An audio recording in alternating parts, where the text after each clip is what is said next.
Hello and welcome to GamePass Gaming's Sunday podcast. I am your host Flap, and thankfully we're back this week.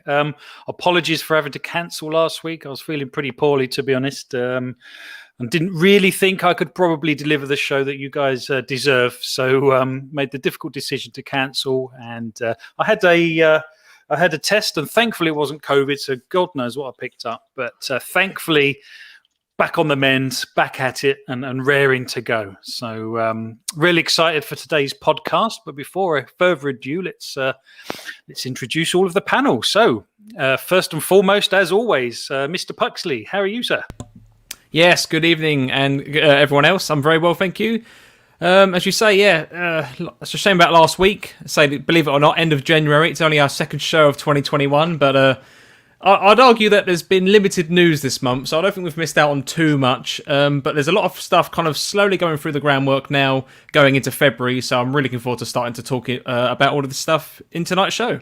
No, exactly. It has been a little slow on certain fronts, but I think the hype train is starting to pick back up again. So, got some exciting months ahead of us, I'm hoping. So let's invite first time to the show, new to the show. I think it's been on the cards for a little while, actually. So apologies that it's taken this long to have you on, but welcome to the show, Removable Sanity. How are you? Oh, thank you very much. No, it's a joy to be on here, and thank you for inviting me on. Yes, we have spoken previously, sort of thing, and you guys always push out a fantastic show. So to be invited on, well, to be invited on anywhere really and listen to me talk about something is always a pleasure.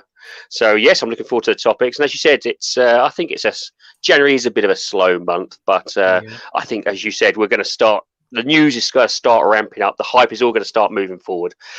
But I'm looking forward to the topics tonight as well. Excellent. Yeah, no, that's the plan. With any luck, obviously Microsoft finished quite strongly at the tail end of last year. Well, they both did. Everyone did, obviously, with the new console launches. But there was always going to be an element of a lull period, perhaps post-Christmas. And to be honest, we as podcasters, we're feeling that as well. Numbers are down. Subs aren't rolling as much as they were because, obviously, I wouldn't say the hype bubble has burst, but I think people are satiated at the moment, and they're enjoying the console they were looking forward to for so long. But that's absolutely cool. It's all about the game, and at the end of the day. And lastly, certainly by no means least, regular to the show now, Scott SX2. How are you? I'm very well, thank you very much, Flap. Yeah, pleased to be on the show again. I think this is appearance 5 or 6, maybe. I guess probably. At this stage I've lost count. So yeah, appreciate you guys inviting me back on. Obviously, I was gutted to miss out last week, but I'm glad you're feeling better now, Flap. So looking forward to getting to the top. Yes, no apologies. And like you say, you were lined up for last week, and it's it's never nice having to cancel a show like that. You don't make those sort of decisions lightly, but sometimes you just have to kind of do it because, like I say, I don't think it's probably been the show that we're used to delivering. So, but that's cool. That's kind of given us an extra week, and we've got some topics down for tonight. We've actually got 4 topics down for tonight. I normally do some very sort of detailed show notes, but I actually kind of glossed over these show notes today, only because I thought it might help extract some sort of some dialogue that's kind of not scripted in a way, and also perhaps keep the topics concise and snappy, and see how many topics we can get through on this show. So let's kick off with topic 1. The medium. It's all about the medium so far. I've completed the game. Really like the game, and I've got lots of things I'd like to say about it, but not before we've heard from everyone else in the panel. But it's finally launched and has long touted as being a next generation only title that only the next generation can do from its game mechanics and things like that. So let's hand it straight over to the panel and the chat. Before we move further, hello chat, welcome to the show, everyone. Love to hear your thoughts. Let us know if you've played the game, if you've completed the game, and what you think of it. But we'll come to you first, if you don't mind, Removable Sanity. Brief synopsis of the game. What did you find? How did you find it? Did you like it? Did it deliver? Yeah, I literally, I think I mentioned it in the previous private DMs. I finished this at 4 a.m. this morning to make sure I had the best experience possible on it. For me, it hit everything. I hit the nostalgia aspect to it whilst trying to add some new elements to it. And it really just brought home what this developer has achieved in terms of the games they deliver. I've played the games previously: Layers of Fear, Observer, and Witcher, The Witch. And each time they seem to be getting better and better at the craft they're dealing with. We still have to remember this game isn't a AAA studio; it is an indie developer, really. And with every subsequent game, they seem to get more of a budget, more of a staff in there, and this is clearly by far their best piece of work to date. Even though they are still a small team with a bit of a bigger budget than they would normally have, I think personally they hit the nail on the head. And understanding the actual game itself, and when I say understanding the game, I'm talking about the mechanics of the game. The fact that we have a game that is running double assets at the same time is kind of mind-blowing in a way. There are games that have done something similar previously where those games are either mirrored or there's a slight doubling effect, but never to the point where we see assets physically doubled. So I can fully understand why this could be, we say next gen, it's current gen now, isn't it? Let's face it. I keep saying next gen. It's not that. It's current gen, isn't it? It would. I don't think it would work on the previous generation, especially after I'm hearing friends as well who are saying they're struggling to have this game work as well on PC as well. It's it is quite a powerful game, if that makes sense. The assets themselves. I've got a bit of a story about that, actually. I'm pleased you've brought that up about PC. Yeah. But yeah, no, continue. It was really, when I look at the game, I look at the game, I look at the background, and I try and play the game, and I try and enjoy it. And then I kind of do a little bit of a research on the game. I try and give myself less bias. I try and go in blind. Obviously, I'm a previous fan of some of their titles, so I knew I was going to have a little bit of bias. But obviously, this was a completely different take on what they've normally done. They've normally done first person, almost like horror-esque sort of titles. So this third person angle, I was dubious.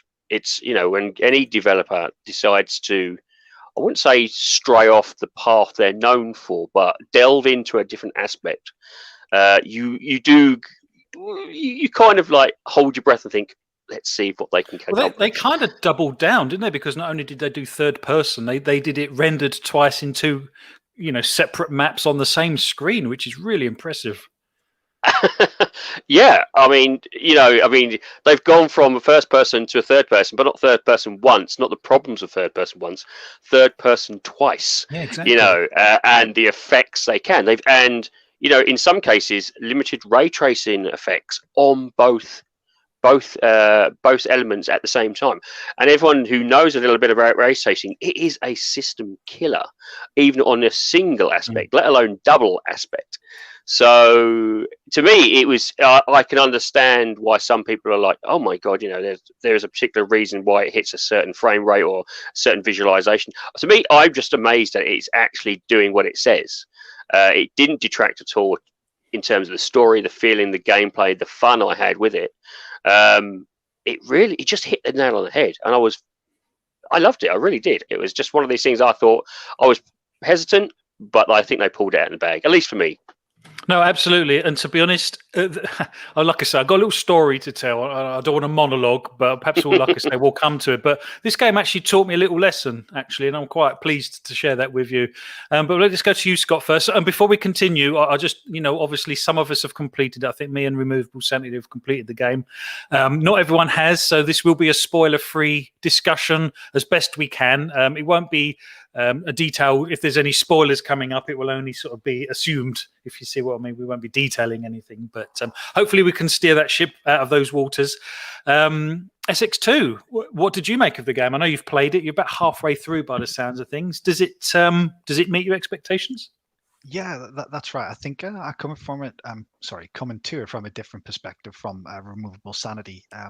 As I mentioned in the pre-show, I've not played a Bloober game before. This is the first time I've experienced one of their games, so I didn't have any sort of expectations really going in. The only expectations I had were this game has been marketed quite heavily by Microsoft. I think Microsoft have used it quite a lot in their promotions or their promotional material, their marketing. Obviously, it's the first game on Series X that's exclusive. That's only on Series X and S. Obviously, everything else has been cross-generation, generally speaking. So I think a lot of people maybe had some expectations just down to that fact alone. But I try to go in blind for this type of game, and I've really, really enjoyed what I've played so far. It's not typically a genre I would tackle, and because of Game Pass, I probably I'm playing it only because of Game Pass. It's not because it's not a game I would typically play.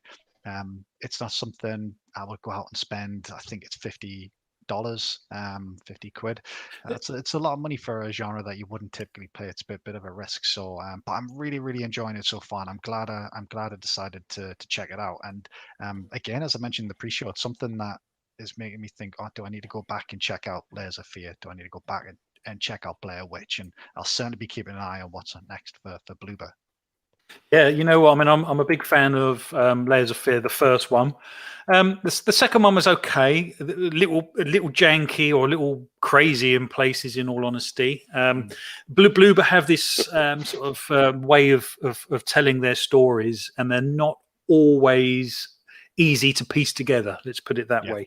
And I think, I don't think the medium is any different. Although I think it's probably easier to piece together than some of their other games. I never really actually got on with The Observer, and perhaps I just didn't give it enough time, in all honesty. It was on Game Pass at one point, and sadly it's not on there anymore, so I can't go back there without paying for it now. But there's a remaster of the game as well. Oh, okay. Oh, that's interesting. What, the Observer? Mm. Is that next gen console enhanced? Oh, you still there? We've lost you. We can't hear you. Oh, that's a shame. Well, let's move on to Pucks. We'll come back to you if that's okay. Pucks, I don't know. Do you know how far into the game you are? How are you finding it so far? I'm really not that very far, so I'm kind of glad I went last on this one. But I am really happy with what I've seen so far. One of the things I've not heard mentioned yet, although I think all of you on the panel and in the chat will agree on this, that I kind of really like the old school, like Resident Evil vibes from it in terms of the movement controls. You know what? I'm pleased you said that. It reminded me of Broken Sword a little bit at the beginning. And I mean that as a compliment, where she was kind of walking around and you'd have these sort of oblique camera angles and she's kind of talking to herself. Do you know what I mean? I do. So I've just done the part at the very beginning of the game. And then you kind of drive on your bike to meet the mysterious voice on the phone. And that's about as far as I am. Unfortunately, wow. I know, I'm really at the beginning. I've really not had time, unfortunately.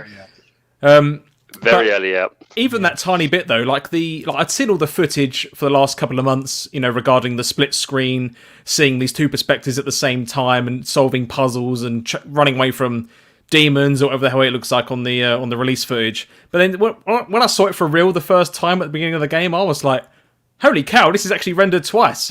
It was really surprising to see, because I know, Flap, you and I think it was yesterday or 2 days ago, we had a bit of a chat about this regarding frame rates on the next gen console. And I know Removable Sanity also mentioned about, Bloober Team, even though they're just over 100 plus studio, they're kind of still considered an indie team / not quite AA, but a bit more than indie, but not quite enough to be AA. It's kind of like a weird position I think they're in the space. But considering they've not been around for too long, really, in hindsight, as far as I'm aware.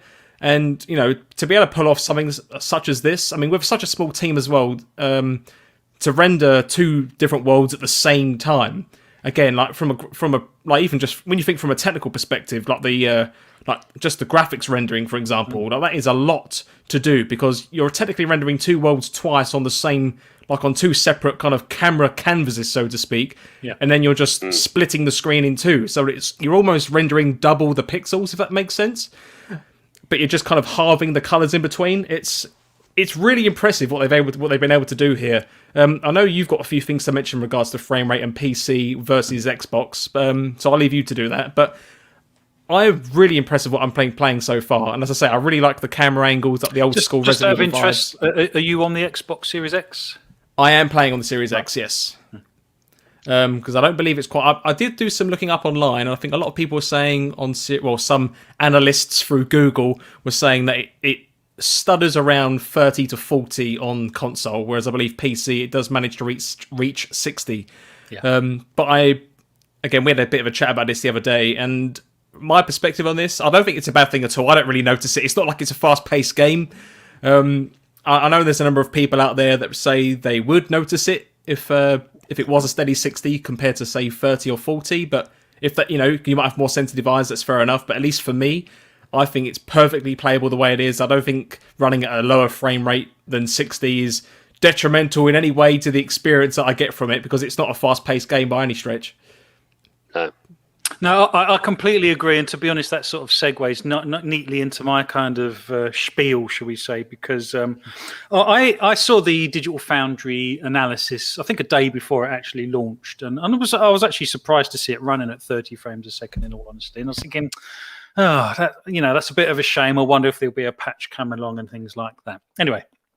Next day comes along, downloads it, and fires it up, and true enough, it's kind of running at 30 frames a second. But I got to be honest, that almost made it for me in some regards. I don't know if anyone listening actually listens to the Xbox 2 podcast with Randall Thor 19 and Jez Corden. Jez Corden's always going on about this 30 frames a second as being filmic. Yeah, exactly. And, I've often scoffed at that. But actually, in this scenario, it actually kind of works. It kind of works at 30 frames a second. And like you say, Pucks, he doesn't really need it. But I only learned that lesson once I fired it up on my PC. Now, I've got 2060 Super. So, not exactly bleeding edge, but kind of middle of the road, I guess you'd call it nowadays. And I fired it up on there, and thankfully the game saves transitioned straight across, so that was quite nice. I could pick up the game exactly where I'd left it on the Xbox. I had to play around with some of the settings and actually got it running at 60 frames a second relatively stably, until you go to the worlds where there's where they're rendering the two worlds simultaneously, and then the frame rate would dip. It went down to about 40 frames a second. So I had another play around. I turned off ray tracing, which I know the Series X version has. So I turned that off, and there was a few, I made a few other tweaks. And I could get it running at a relatively stable 60 frames a second for the whole thing. But you know what? It made no difference whatsoever. And it taught me a very valuable lesson, is the fact that the reason it didn't make any difference is because I was actually enjoying the game and the story itself so much that none of that mattered. And it actually kind of brought it into perspective just how, if you have an absolutely fantastic game, how futile resolution and shadow qualities and things like that actually become, because I had such a great time in the story and felt a part of it that, like I say, none of those things actually mattered in the end of the day. Particularly with this style of game as well. Perhaps if it been a Twitch shooter or something like that, it would be a different story. But no, hats off to Bloober. I think they've done a really good job on this game. It's pulling at a 71 on Metacritic, 6.6 on the user score. Removable, do you think it's about right? Do you think kind of people... because some of the critics are really praiseworthy and others are kind of quite harsh on it, aren't they? To be honest with you, this is going to be. To be honest with you, it's a. I don't think this is a critique of the game. It's a critique of the genre. Some people don't enjoy these sort of genres. But you have to remember, this is a very niche genre, third-person Silent Hill-esque, and I say esque because this kind of does some slightly different things to the Silent Hill kind of look and style of things. There are quite a few people who just don't like that sort of third person almost style of game. Remember, this is very puzzle heavy as well. Some people would I've seen so many people say, I wish there was more action. Well, it wasn't intended ever to be an action game. No. And that was maybe a slight, maybe a bit of a PR thing, issue in that regards. This was always, if you have had experienced the previous games, they are very much a puzzle orientated and story orientated sort of games they kind of produce. So yes, I can understand it. I personally would have put it a little bit higher, around the 85s, to be honest with you. For me, there is, I said, I've got to kind of hold back my bias, because I am biased. I've got previous history with the previous games. I can see this is for me is a game. This is a gateway game. So when they say, and I say, well, I'm saying this is a gateway game, not only to the team, not only to the dev team, not that, but also to the realization of the power of the next generation consoles, or current gen, as we should say now. You know, we are seeing things now that would not be feasible. Now, this is only the slight door opening. As the years progress, things are going to obviously ramp up exponentially. So, for me, I would a little bit raise it a little bit higher, but as I said, this is very much more of a gateway game into what is going to be coming. And if you're excited about this, well, then, you know, it's only good, isn't it? It's only good news. Yeah, no, absolutely. I mean, and the only other game that I can think of, and you're right, we do have to start learning to call it current gen, that kind of does that weird thing is Ratchet and Clank Rifts Apart, where it kind of spawns instantly into another world. But, you know, there are sort of similarities to be drawn there. But it's interesting you say it's a sort of a gateway game, and it kind of brings back to Scott's point, and we'll come to you if that's all right, Scott. Yeah, do you think this has kind of piqued your interest, and that you will perhaps be a little bit more experimental when it comes to these type games, particularly if they're in Game Pass, I guess? Yeah, I think that's something that just comes from Game Pass. Has already started happening with Game Pass. You know, it's already opened sort of my eyes to a wider variety of genres I wouldn't typically play. This being one of them. I think I know people don't like the term, but it kind of fits in that almost walking simulator type sort of genre. I know people look at that term. Well, to be honest, Layers of Fear is very much a walking simulator. So it is their sort of thoroughbred.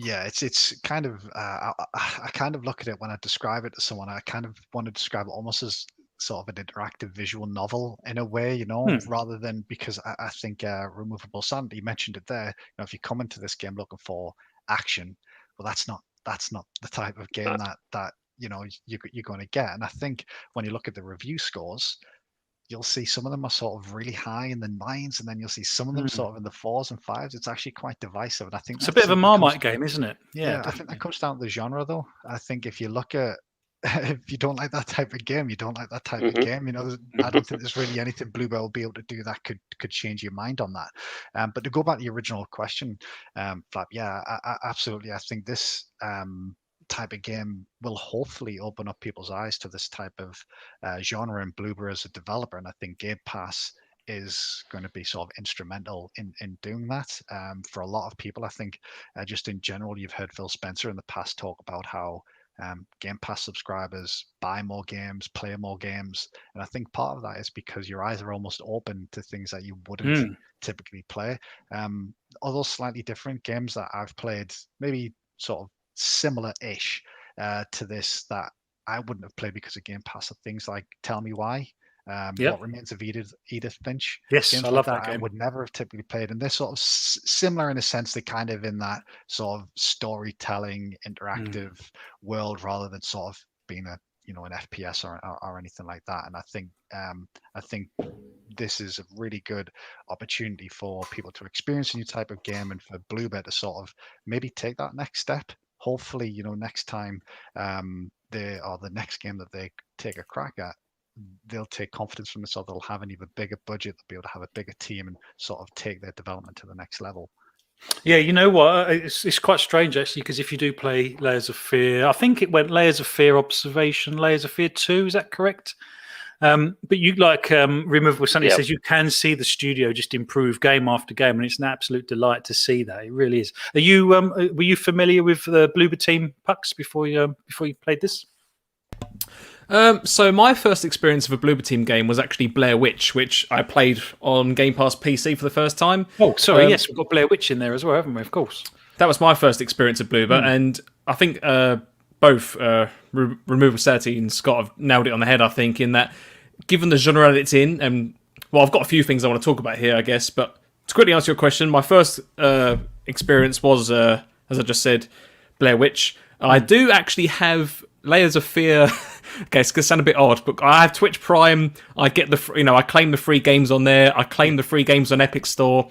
I think between all the different platforms I claim the free monthly games, I do have The Observer, Layers of Fear 1 and 2. I just have not had the time to play them because there's too many games to play, right? So, so at some point I will get to them. But no, Blair Witch I really loved. And one of the comments again, Scott mentioned about how it's kind of in a genre of its own in a way. Like these are kind of... They're horror games, thriller games, but they're also mainly walking sims as well. Like you're not necessarily thrusted into, when you think horror games, and then you might think things like Resident Evil. They have like real like what action I call like action, proper puzzles. You're constantly having to go back and forth and do all these different things, return to areas, all the rest of it. Whereas these games are walking sims in the very fact that you're going from point A to B slowly over time, with experiences being thrust your way as you're making that journey, with the odd little puzzle here and there, but you're never having to backtrack and do things that you walked past half an hour ago. Like, once you've walked past it, it's gone, effectively. And that's the kind of experience which I think the Meduim is...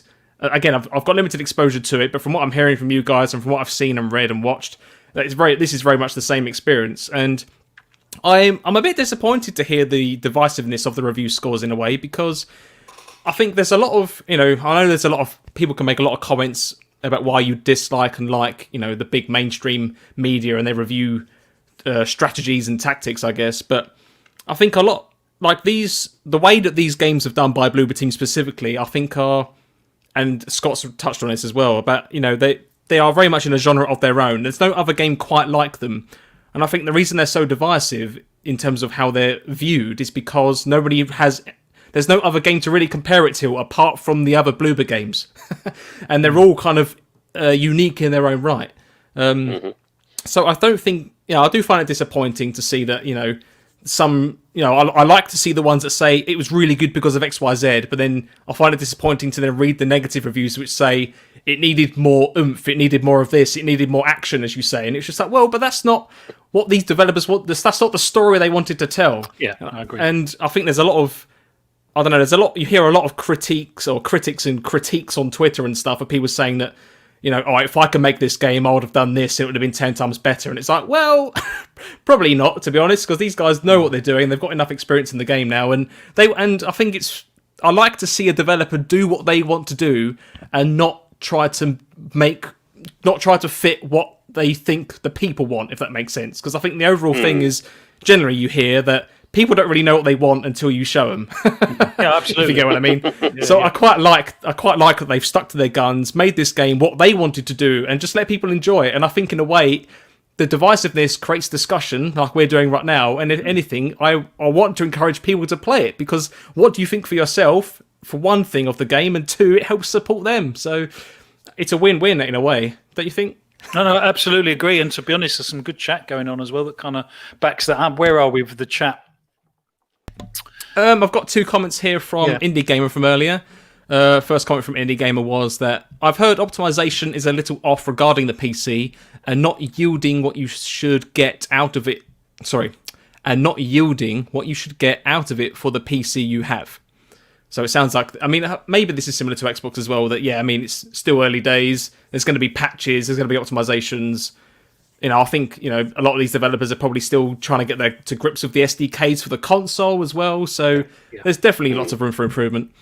Second one from Indie Gamer RC is, other thing is, there's a lot of focus and pressure on the Medium as it's been thrusted into the spotlight as the first next-gen game, and they're expecting a huge first-party experience with combat, etc. Well, I think the problem with that is probably Halo Infinite, actually, because that was going to be Microsoft's big kind of title, wasn't it? And then when that got pushed back, the next thing that was kind of left standing in the spotlight, I guess, was the Medium, and completely unfair on Bloober Team, and probably a hell of a lot more pressure than they could have probably desired, in all honesty. But I think they've done a fantastic job, and like you say, I think perhaps some people's expectations were a little bit unrealistic in some regards. Yeah, I think just to add to what you just mentioned there as well, Flap, the game was originally a launch title as well, which obviously put a lot of spotlight on it, especially because it was delayed after Halo was delayed, I believe. So once Halo was pushed out from launch, the Medium was sort of the next gen game, you know, and it was almost compared alongside the likes of Demon Souls and things like that, which obviously have a much bigger budget. So, yeah, I think they've obviously had a lot of pressure and a lot of eyes on them, but I certainly think they've delivered. And maybe just to touch on something that Puck's mentioned as well, when you read a lot of these critiques, I think Puck's hit the nail on the head when he mentioned, you know, there are certain things you could certainly criticize this game for. You know, I've seen people talk about things like the stiffness of the walking and the movement, and I'd argue I would like maybe the characters to move just a little bit faster. I must admit that moment when you actually unlock the run button, it's like, oh, thank God, and then you realise it's not that fast. Yeah, exactly. And those are genuine criticisms, but when you see people compare it to something like Resident Evil, and maybe it doesn't have enough action because you don't have a gun in the game and things like that, that's just, you know, you just not understanding the game or what Bloober are trying to do or the genre. And I think a lot of those criticisms are a little unfair and a little unfounded. No, I completely agree. Pucks, had we finished with the chat? Yeah, that was all I've had so far. Excellent. No, I think we can probably round this one up here, to be honest, because we may be at risk of revealing spoilers and a little more about the game than perhaps people are ready to hear for people that haven't quite gone that far. But no, I personally really love this game, and like I say, it kind of taught me a lesson. It's not, you know, I like Digital Foundry and I like the technical aspects of those sort of things. I'm a hardware guy at the end of the day. I know Pucks is more of a software guy nowadays. And we can kind of meet in the middle and stuff. But, you know, when the story sucked me in, like I say, you know, all of a sudden resolution and all of those sort of things, they just really don't matter because, like I say, I just lost myself in the story and had such a great time. So, no, I absolutely loved it. Well, welcome, chat. Anyone who's in the chat, Dr. Jonas 28, I don't think we've seen you before, so welcome to the show if you are new. Kind of brings us on to topic 2, and Parksy 72. Hello. Yeah, topic 2. So Game Pass, it's exceeded 18 million subscribers. I don't know if anyone saw the Bread Sam's YouTube video. A very, very healthy graph. Obviously going north quite steeply as well. I think the last time we'd heard anything from Microsoft around Game Pass subscriptions, we were at 15 million around, I think it was around August time last year. And it's actually quite nice to see them share this sort of data because they can hold back sometimes. But not only that, obviously, Xbox division had their most profitable quarter to date. I believe it was $5 billion in revenue, which is quite an achievement, actually, particularly for Xbox department. So that was quite nice to see. But Microsoft in general, they made $15 billion profit in that quarter as well. And I know lots of people have sort of saying, well, that's basically 2 Bethesda acquisitions, which obviously it is. So there's some very, very impressive numbers there. And obviously, you know, it's partly expected because of a new console launch. And again, perhaps we'll come to you first, if that's okay, Remove Sanity. But now, you know, now the medium is here and has been launched. You know, what do Microsoft need to do to maintain the growth in Game Pass, do you think? Because, and correct me if I'm wrong, the next first-party title that I'm aware of is probably Flight Sim in the summer. So I think you're right in that regard. Yeah, it is Flight Sim. So I think a lot of people are quite. I know a lot of console players are actually looking forward to it. So seeing this, what the PC users have been doing, and they're excited to see it. So how that will work on the current system, next gen system, it will be interesting. In terms of the Game Pass, we've still got to kind of realize, I feel, that this is very much in its infancy.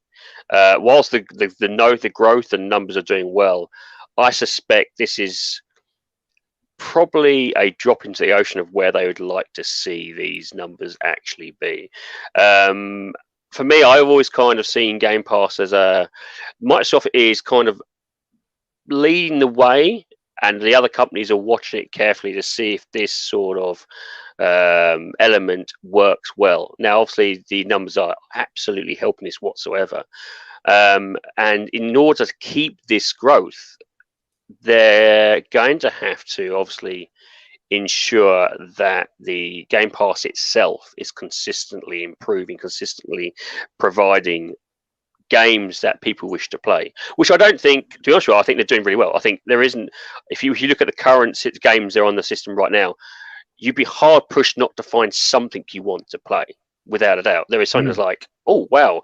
And for me, as a Game Pass Ultimate subscriber, in my head, I still had to remind myself, it's like, I didn't pay for the medium. I know I have paid for it, but I haven't paid $50 for the medium. I can now, once I've completed it, I can now remove it from my system and play another full game at that price.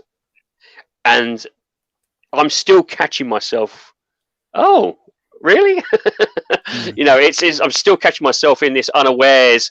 Yes, I can do that. I don't have to go down the shop or go through Amazon or buy something like that. It is right there in front of me if I wish to do so. And I think this consistency is going to be the Game Pass catalog they've got, and how they keep that improving and also providing games that people want to play, which I think they're doing already. You can see, as you said, with the acquisitions they've made, with the new development teams they've done, and even with EA, acquisition. It looks like they're moving forward with acquisitions. I don't think they're resting on their laurels. I do believe what I can see is that they're trying to push this hard and heavy, which they need to do. But again, I think I'll fall back on my previous point, is that I think this is all going to be down to the catalogue of games and how they cycle this on a regular basis. Yeah, no, completely agree. And as you were saying that, actually, I was wondering, do you think that the fact that the medium, the fact that it's in Game Pass, is actually biasing our opinion of it slightly?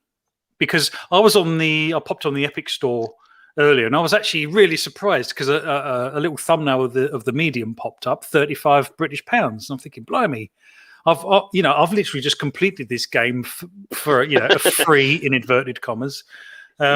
And it was quite a jolt, actually. I'm thinking, had I spent £35 on it individually, or $50, would I be entitled to think about it in a slightly more critical way, do you think? I think it depends on the individual. I think if you felt like in a way, we have spent money on this. We're paying every month on the Game Pass, so we have paid for it. It's not a traditional sense where we've gone to a shop or we've gone to Amazon, brought the individual game, and then taken it back to us.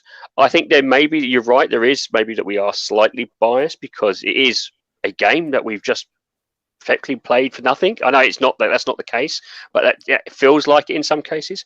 But at the same time, I think we can equally be critical, because we can be saying, well, we're paying a large money, a set amount every month, and if there is games in there that are just poor or not remotely decent, we will criticize it. So I think it's a kind of a double-edged sword. I think, yes, maybe we are, and we maybe a little starry-eyed, as we are kind of. Is this the third year of Game Pass Ultimate now? Well, that's a good question. It's at least the second. It's at least the second, if not third. Yeah. Could we still classify ourselves as starry-eyed into this sort of subscription service? I think, yeah, maybe, because they're. It still feels new, doesn't it? I think that's part of it. Yes, and I think if they can continue that feeling, that consistent feeling of, oh, there's something new in this. Oh, this is, that smile on your face as you look through the new list that's being proposed to you. Then that will consistently bring in new customers and new people into the ecosystem. How they maintain that is going to be the key. Now, sometimes Microsoft, they seem to have a knack of, when things going good, they always seem to have somehow manage to do something to knock themselves back. Yeah. So you're like, I think we all remember when they decided they were going to raise the price of the subscription service, or gold, I should say. You saw the backlash straight from that. I think it's one of these things. Every time they do something good, because I've been with Microsoft now for a long time, I kind of hesitant. And they're like, okay, what's something wrong they're going to do? They're going to turn around and score an own goal. Yes. Well, actually, what? Can we hold that thought? Can we come back to that one actually? And I'll come back to you with that one if that's okay. Because I would like to talk about that price increase because we never got a chance to discuss it last week, and it is kind of linked in with the Game Pass sort of subscription thing. So we'll come back to you if that's okay. So sorry, Scott. Sure. Do you think your impression of the medium is biased slightly because it's on Game Pass, and that, like I say, in our psyches, it feels like we've got it for free? Would you feel the same had you spent £35 on it, do you think? I think so. It's difficult for me to say because I guess in the situation I'm in now, I can't change the fact that the game's included in Game Pass. The only thing I can say is that I probably would not have purchased or played this game had it not been included. I would like to think I would still be, I guess, reasonable in any critique that I would have on the game. And I think the game, irrespective of whether it's in Game Pass or not, is a good game, at least in my opinion. And that would have been the case whether it was in Game Pass or it cost £20 or £40 or whatever. I think had it been a full price release, obviously to buy it outright, I think you mentioned there was £35, so it's not quite a full price release. Then I think maybe there could have been some critique around maybe the value and maybe the how long the game is, although obviously I'm not finished just yet, so but I've got a good idea of how long the game is. There maybe could have been some critique there, but ultimately the game stands on its own 2 feet and has proven itself to be a good game in a lot of people's eyes. And I think that is irrespective of whether you're playing it in Game Pass or not. And so I don't think it would have changed my opinion too much, but it's easy for me to say.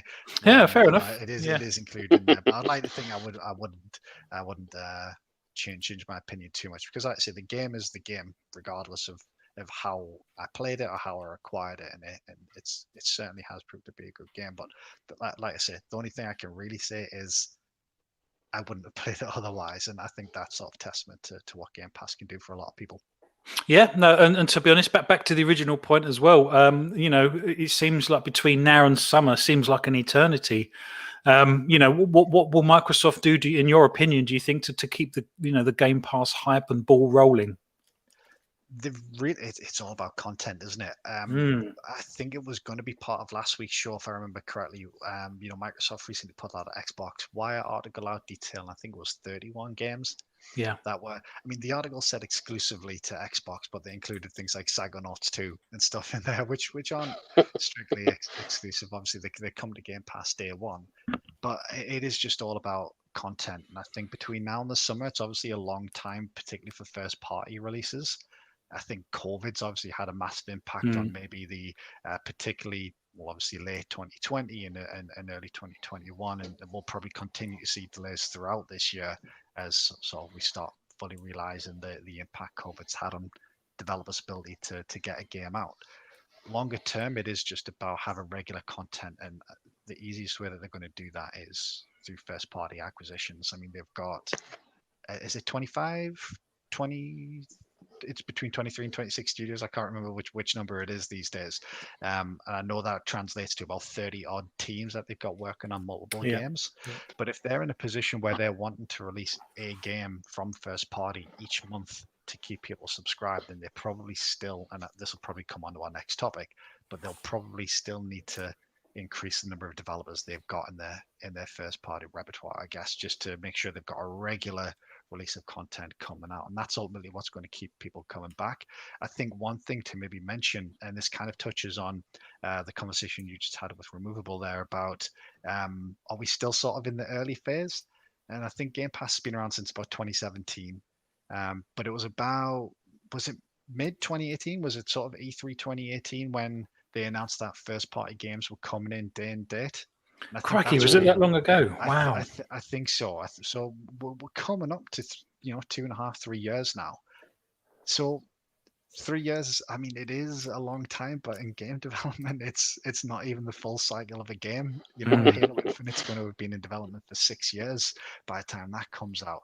And even Halo Infinite, that's going to be, so they say, a 10-year game. So we're not going to get anything else from 343 for a long time. So I'm kind of rambling here. I should No, probably it's fine. In fact, it was quite nice to hear from them, wasn't it? Just kind of the current state of Halo Infinite, and that it's kind of done, and they've got quite a long time, it seems, to kind of polish things and make sure it's the game they want it to be. Yeah, exactly. I think when they're in a position where they can deliver games month by month, then there is less pressure on those larger games to hit a particular date, because really at that point you're a maximum of 2 months away from the next big game theoretically. But I still think they need a few more studios to get to that point really. The point I was going to make about how long Game Pass has been around, and like I say, it kind of really took off when they made that announcement about first party games going day and date, because that was a pretty ballsy move, I think, at the time. Mm.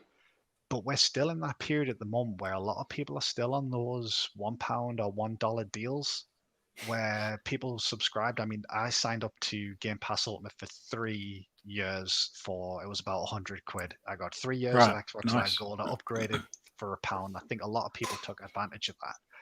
And I think a lot of people, especially those who are maybe new to the Xbox ecosystem, are still sort of in that honeymoon period. You know, they mentioned during the launch of the X and S that a lot of new people coming into the Xbox ecosystem were coming in on Xbox Series S, and I think the attach rate for Game Pass was around 70%. These were all sort of figures that they said at launch. Those people are still new to Game Pass. They need to convince those people that subscribing at I guess £9 to £12, depending on which tier you're at, it's worth sticking around. And I think maybe one sort of unfortunate position Microsoft find themselves in is this first year for a lot of those new people isn't filled with a lot of new content at this Yeah, stage, that's a good point. at least anyway. And we aren't really going to see or reap the rewards of these acquisitions until probably 2022 and beyond. So they've still got a little bit of work to do, and I think Microsoft have tried to fill that gap with maybe some third-party deals. I think a lot of those 31 games that they announced in that, or I guess spoke about in that Xbox Wire article, very few of them were first party. I think Psychonauts 2, Halo Infinite, and Flight Simulator were the only 3 first party games, if I remember correctly. The rest of them Yeah. are third party. So they're going to heavily rely on third party for the next, I guess, 12 to 18 months, I think, until that first party really starts to ramp up. Well, apparently there's a couple of big announcements for 2021 that they've held back. Don't know what they are. It'd be interesting to know, and whether they're announcements for games that will be launching this year. But Puxley, with the 31 games that were announced, obviously it seems like Microsoft are just, they're trying to keep the hype train going for Game Pass.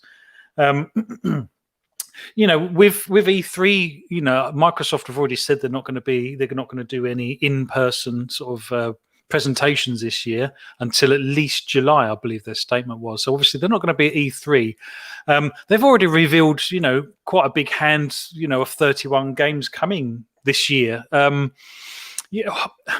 are Microsoft going to sort of keep the momentum going between now and the next big announcement, do you think? Because, are they running out of content and stuff that they can tell us about? Because there's quite a long time between now and the next big first party game, and like you say, I'm not really sure what the next big thing for Game Pass is going to be. We don't know that yet. I think there's a few things here actually. It's interesting you say about their big announcements might not be until July, at least in person. I don't think that should be misread as there won't be any announcements until July, at least not big ones, because I think we've already found out in the last couple of weeks that there are, was it 2 or 3 big announcements at least, which Microsoft have still yet to make, which they didn't make which they decided to not make last year. So I still think there's plenty of things to come along. But I suppose I'm kind of playing devil's advocate in my head as I say this. I think we saw a lot of content coming into the near future last year from Microsoft. Like whether it's about the new Forza, Fable, Hellblade, I can't even remember all of them. There's so many different games, right? Yeah. To the point where you go into this year and it's like, oh, wow, okay, what's new? And it's like, well, actually, there's all this stuff which we showed you last year. And I think it kind of gets to a point where maybe Microsoft have maybe shown maybe too much too soon, because I think when it comes, I would expect some form of showcase around May time. I think similar to last year, I'd like to think there might be some form of showcase around May where we're going to probably see a lot of, or I'd like to hope we see more actual gameplay footage of a lot of the titles we saw announced last year, because even though we got, we had a big chat about this last year when we got started and all the rest of it, and there was a lot of stuff that was shown, but in hindsight, it was all mainly cinematic trailers and nothing more. So it'll be more interesting, I think, to actually see gameplay for these things. And I hope when that happens, people don't then think, oh, but we've seen these games already. Like, what's the next new thing? And it's like, well, actually, no, these are new because you've not actually seen the gameplay yet. And, I'm just kind of basing this on how I see people, like how I see the Twitter sphere now and how they react to this. A lot of people tend to say they have not actually shown anything new because we saw all these announcements.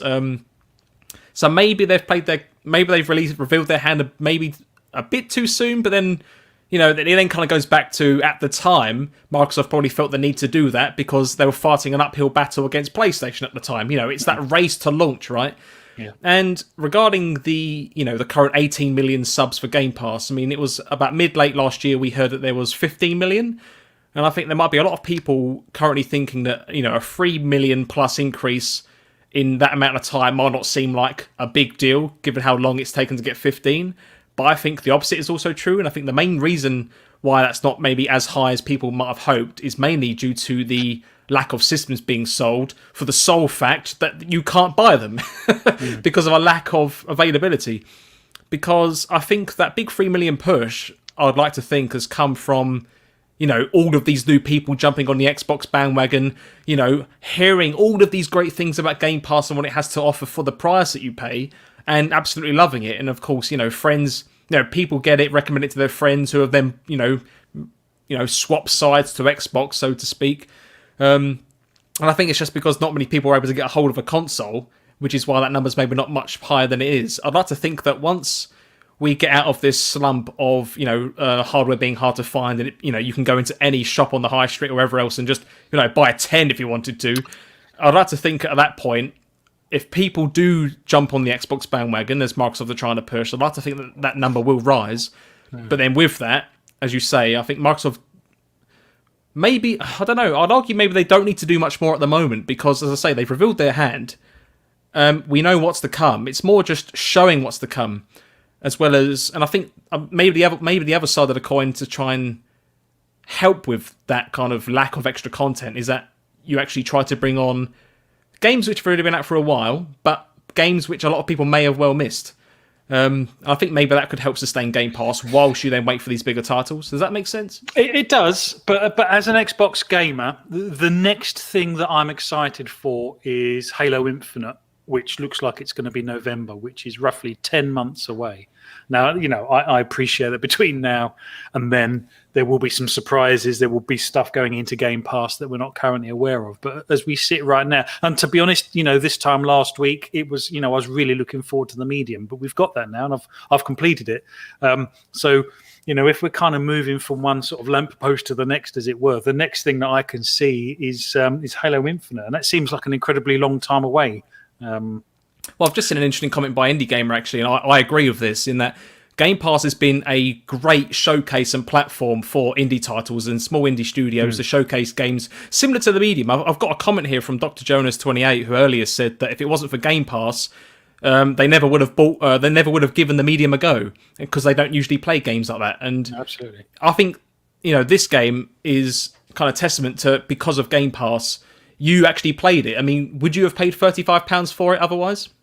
Honestly, that's a very good question. I'll be honest with you, I wouldn't have. No, probably not without a demo. Although I am like a removable sanity, I do have a bias towards Bloober. I do like their games, but even then, would I have spent £35 on it? I don't know. It's a really good question. I don't know. Wow. Because I think outside of that, I think there's a lot of, it's those smaller indie titles just, I think, will help sustain Game Pass in that interim between the big first-party releases.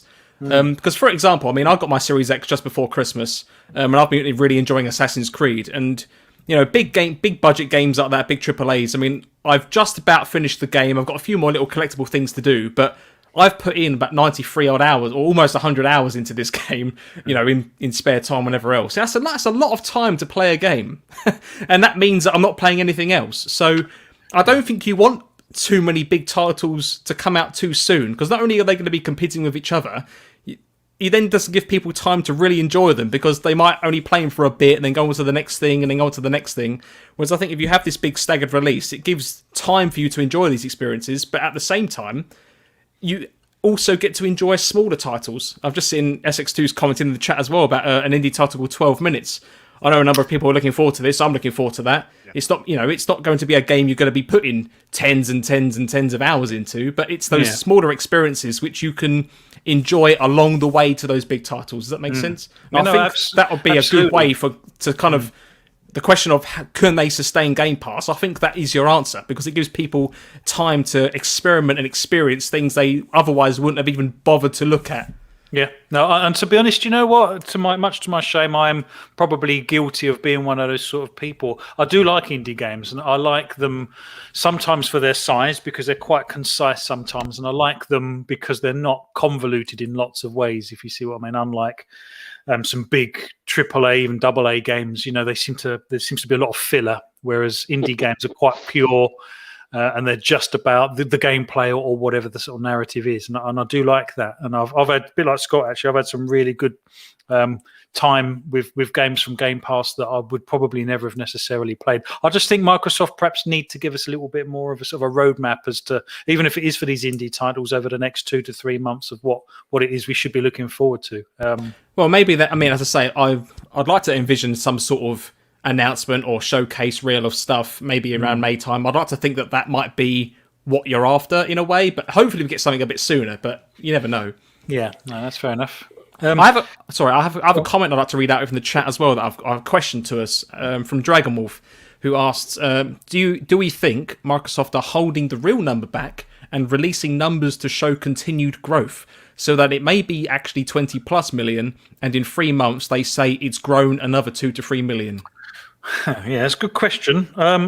Yeah, I don't know really. I don't know how Microsoft work like that. Obviously, these are public-facing numbers, aren't they? So I don't know if these are put in front of the sort of the board or the shareholders or whatever. Really, there is no transparent in terms of what these numbers are, is there? Is it how many are PC, how many are mobile orientated, how many are console orientated? Yeah. It's just a flat number. Here it is. That's it. Take it or leave it. There is no in-depth nitty-gritty to the numbers themselves, and that's probably what I would prefer to see Microsoft be. They claim transparency, but are almost transparent with a two-way mirror. Yeah. You'll get to see what they let you see, rather than just saying, "Well, look, here you go. This is it." I don't know why that is. Perhaps it's because, as soon as we get these figures, they're normally, invariably held up against PlayStation and Sony. And, Microsoft are going to struggle in that field for the time being against Sony, because, they do pull in some really impressive numbers, particularly with sort of, numbers of gamers, consoles sold, or, any sort of metric you can think of. Sony do extremely well on those, and perhaps Microsoft do hold back. A little bit sick and tired of being in sort of runner-up position, as it were. But I know they're working hard to try and turn that around. Scott, sorry. I was just going to say, with relation to the question, I think, was it from Dragonwolf? Yeah. The figures that were coming out of, I guess, the financial results. I wonder, is there, this might sound completely daft, but is there something maybe around, like, I guess, the legalities around withholding information and not presenting accurate information, considering it would, I guess, have an impact on share price valuations and things like that? Maybe they wouldn't necessarily be in a position to withhold that sort of information. I'm not too sure. Obviously, it's their figures, but I can't imagine that they wouldn't want to scream and shout about going from 15 million subscribers in September 2020 to 20 million subscribers in January 2021. I mean, they're already sort of putting up around 1 million new subscribers each month, which is obviously, I guess, fantastic growth for them. I don't see why they would hold it back, but I also wonder if there is sort of, I guess, because of the impact that might have on share price, if they were to withhold information, is there some sort of, I guess, potentially of doing that possibly? I think Puck's raised a good point earlier, actually. I think we might actually see a big surge in Game Pass subscriptions as and when the consoles are freely available. Because, I would assume at this moment in time, people that have, gone to the time effort of getting a Series X or S are probably people that already have Game Pass, in all honesty. But it's just sort of your casuals, the parents with children. When these consoles are readily available on the shelf and you can just pick one up as and when you want one, I think it's those people that will actually think, oh, Game Pass, what's this all about? It looks great value. I'm hoping you might see a huge increase and spike when that sort of casual gamer are actually able to get their hands on the hardware. Before we move on, Removable, let's come back to you. I just want something I'd love to touch on, really. And it's just around, and I'd like the chat to get involved as well if you can. I'd love to know your thoughts and theories around this. But Microsoft doubling the price of gold. Very peculiar move. But to be honest, the thing that got me is it wasn't even just a rumor. They'd got to the fact that they had reprinted all of the cards and got them out to retailers. In fact, this is how it leaked, I believe. I think someone had seen a retailer would put it out early. What a peculiar move that is. Talk us through what you think went on there. It's one of these things. I can only there's two. In my head, there's two logics to this. There is either they knowingly went down this path. It was agreed a long time ago. This at this stage is the way they are, because some of these decisions I've made 2 or 3 years and previously, and then it's just set in motion, and then the motion's kind of forgotten about, and then it just happens. And one kind of thought process is that, right, okay, 2021 price is going up regardless. Make sure it happens. And then everything else is hit, and they've just forgotten about it. But because it's in the pipe work, it's just gone straight out. At which point they've gone, oh my god, no, backtrack. The other one is they thought they could probably utilize this as a big push to push the gold subscribers more onto the Game Pass. They thought, well, look, how can we gold really isn't probably helping us out that much. At least them as a company, it is to the individuals, to the players themselves, because gold is obviously, to those who have limited funds, is a great gateway into Xbox. But for them, it's probably, we don't really need it. It's not really helping us out. Probably even more of a hindrance. How do we get these people to push them into Game Pass Ultimate, where we want them, and maybe that's the decision. So I've got two scenarios ahead. One, it was an accident. I say accident in the most sense that it was thought about years ago and it just went through the motions and no one caught it in time. The other one, it was purposely thought about in terms of trying to remove or trying to push a lot more gold subscribers into the Game Pass Ultimate. It's a tough one. I'm talking from the position of someone that's Game Pass Ultimate, so I appreciate that I am, potentially in a position of, just being lucky, I guess. And I saw Dragon Wolf's put on the, trying to push people into Game Pass, but a terrible decision. And I agree with the first part of that sentence.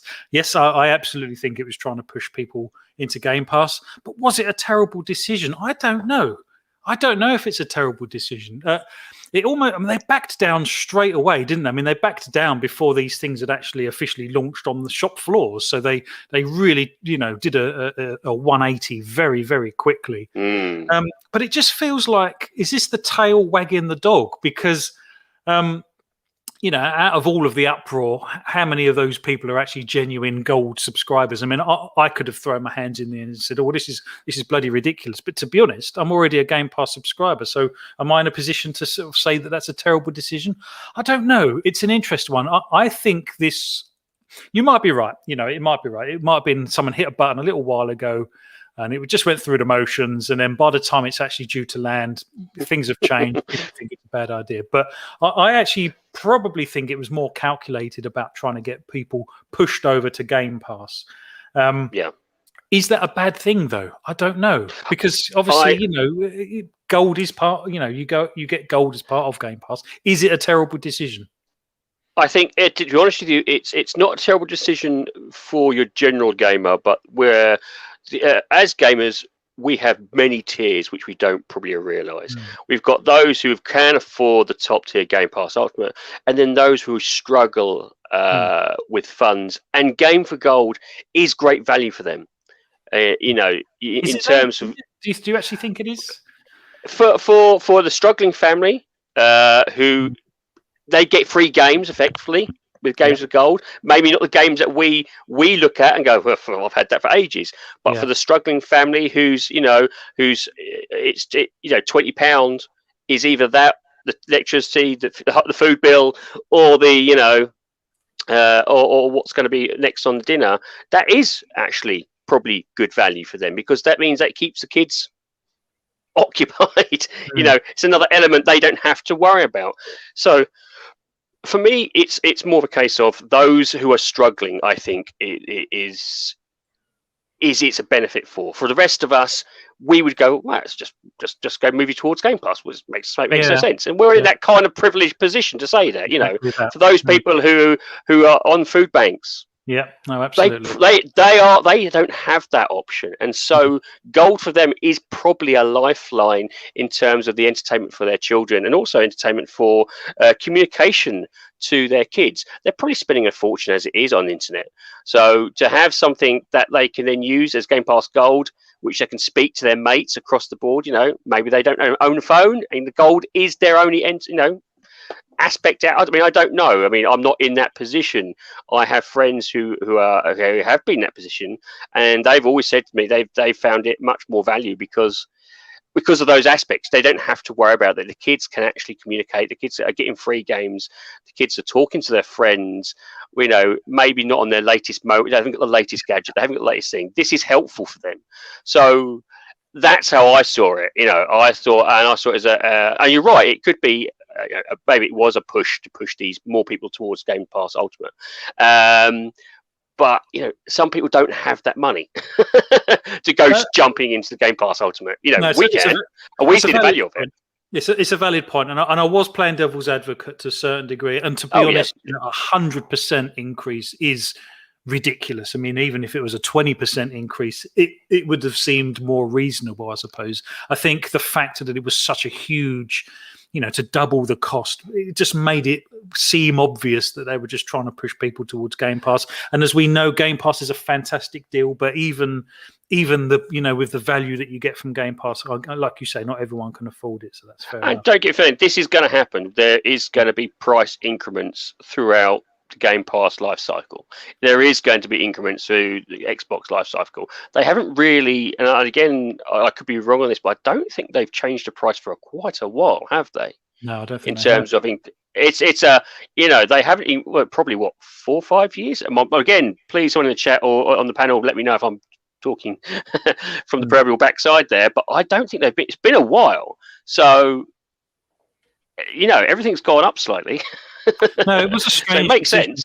Yeah, let's come to you if you don't mind, Luke. I mean, to be honest, tail end of last year, we were all assuming they were going to drop Gold subscription altogether, and here they are doubling the price. Do you think it was a bad decision to turn around on a sixpence like that, or do you think it was a good thing? Because Dragon Wolf's actually come back saying, with all of the bad PR that they got, the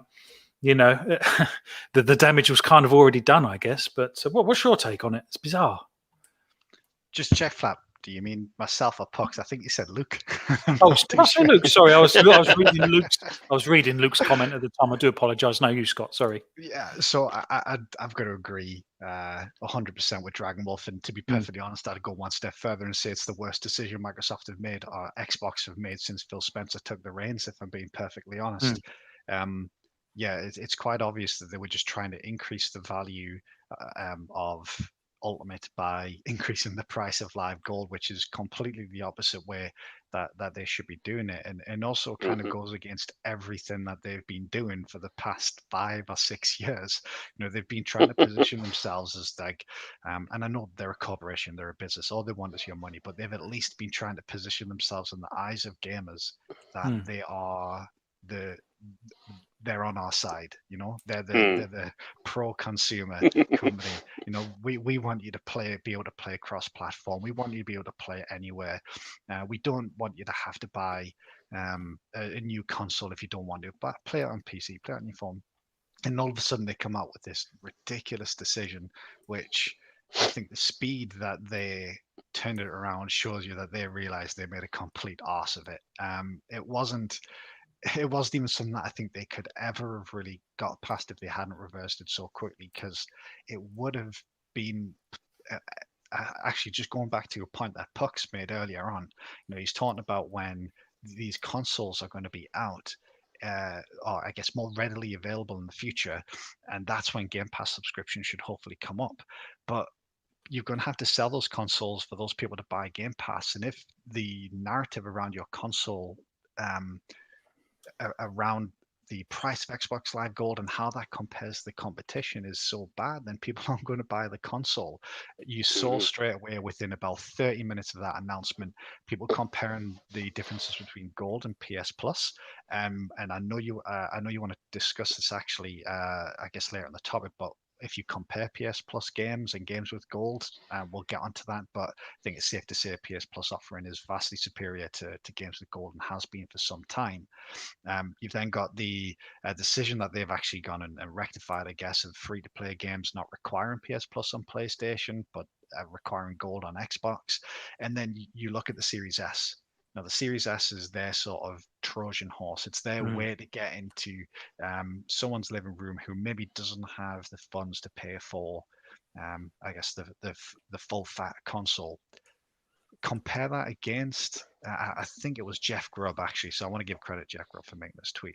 If you're someone who's just buying a console for their kid who just wants to play something like Fortnite, you compare the Series S at, I guess, $300, I think it is, and compare it to the $400 PS5 digital edition.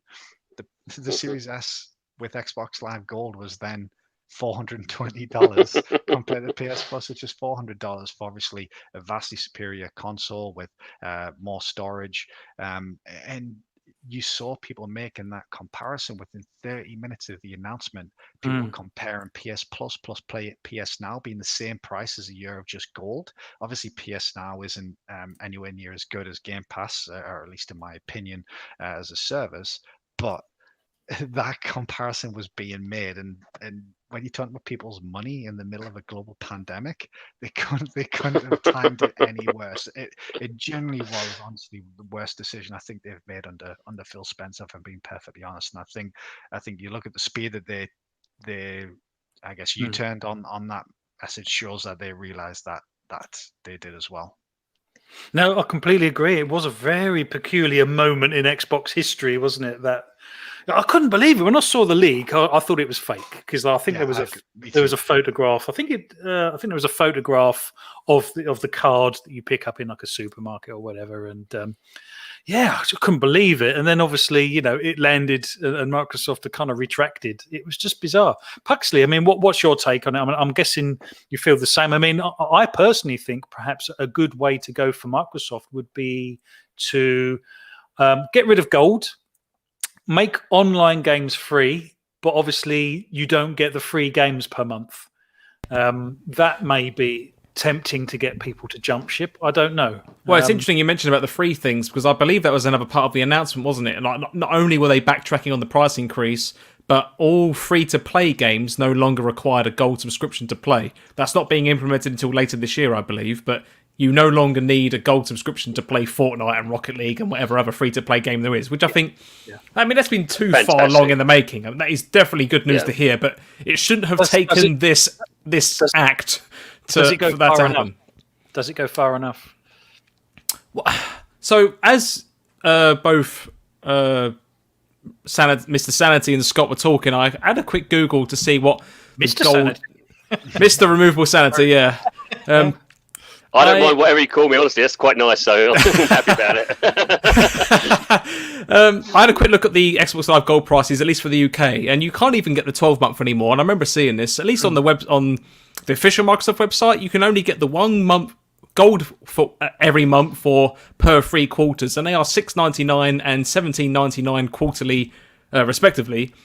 And I look at it's easy to look at those kind of numbers and think, well, Game Pass is obviously the best bet, but then I very much am on the bandwagon as removable sanity, Mr. S, Mr. Sanity, whatever we'd like to call him here, because I remember back when I left school at 16 and I worked straight out of school and I was able to pay for my Xbox Live Gold, and I got those games of gold and all the rest of it, and I was able to talk with friends. But I know that if I hadn't, if I didn't have a job at the time, I know my dad, for instance, was in a very tough position. I know that he wouldn't be able to afford that, so I was very much in the boat at the time that that was just discussed. So I empathise with that quite strongly, and it's only being a working adult now that I'm able to fund my own habit. But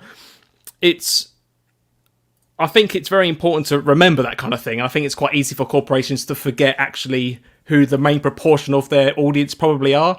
I think it's quite easy to say that, but if you're Xbox gamers, then you must have Game Pass, you understand the value.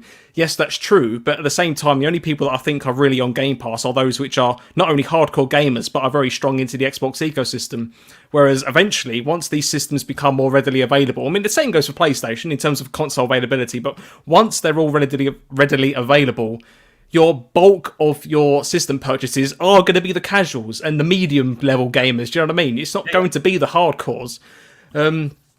So I find it interesting why they would do this. But going back to what I said about Xbox Live Gold prices, you can't even get the 12-month anymore. So it does make me wonder why they've made these changes. It just doesn't make sense. So I'm thinking about it while I was trying to talk about it, and I just can't make sense of why you only have these tiers. Yeah, exactly. I'm glad you mentioned the price, because to be honest with you, that kind of tallies a little bit thought in my head, because you think about those who struggle with money in terms of paying. As you say, it's 3 months is about £17, isn't it? Currently at this stage? 3 months, £17.99, £18 every 3 months. So if you think about the 12th month, one of the reasons I'm trying to think like a corporation here. I know I'll start sweating in a minute. It's probably they probably saw the numbers for the 12th month drop, because a lot of people can't spend that large amount of money in one go. Where if you're $17.99, you could probably see people scrimping and saving to get that $17.99 every 3 months. For those people who are struggling in terms of actually, finding money in that regards, that's probably much more achievable than saying, right, I need to find £90 in 1 month, because that big chunk of money is probably going to electricity, food, heating, so that's probably one of the reasons why they have got rid of the 12th month, is because they've looked at the numbers and gone, very few people seem to be buying this, but there still seems to be a bit of a surge on the 1 month and the 3 months. Because you think about it, how many people I suspect probably going, I can only afford a month, not play for a month, and I've managed to save up more money, and I'll get myself another month's sort of subscription. Again, it's much more for the people who are struggling. I think works exceptionally well for, and those numbers kind of in my head kind of tally to that sort of situation.